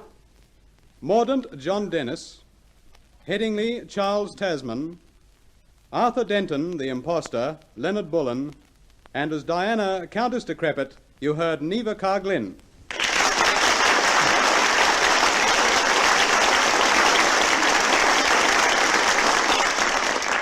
Thank you, Mr. Jenkinson. Next week in the Caltex Theatre, you will hear an adaptation of the moving Metro-Goldwyn-Mayer motion picture, The Vintage, the story of two Italian brothers at loggerheads with the law, and their attempt to lose themselves among the workers in the vineyards of France at harvest time. Be listening next week for The Vintage.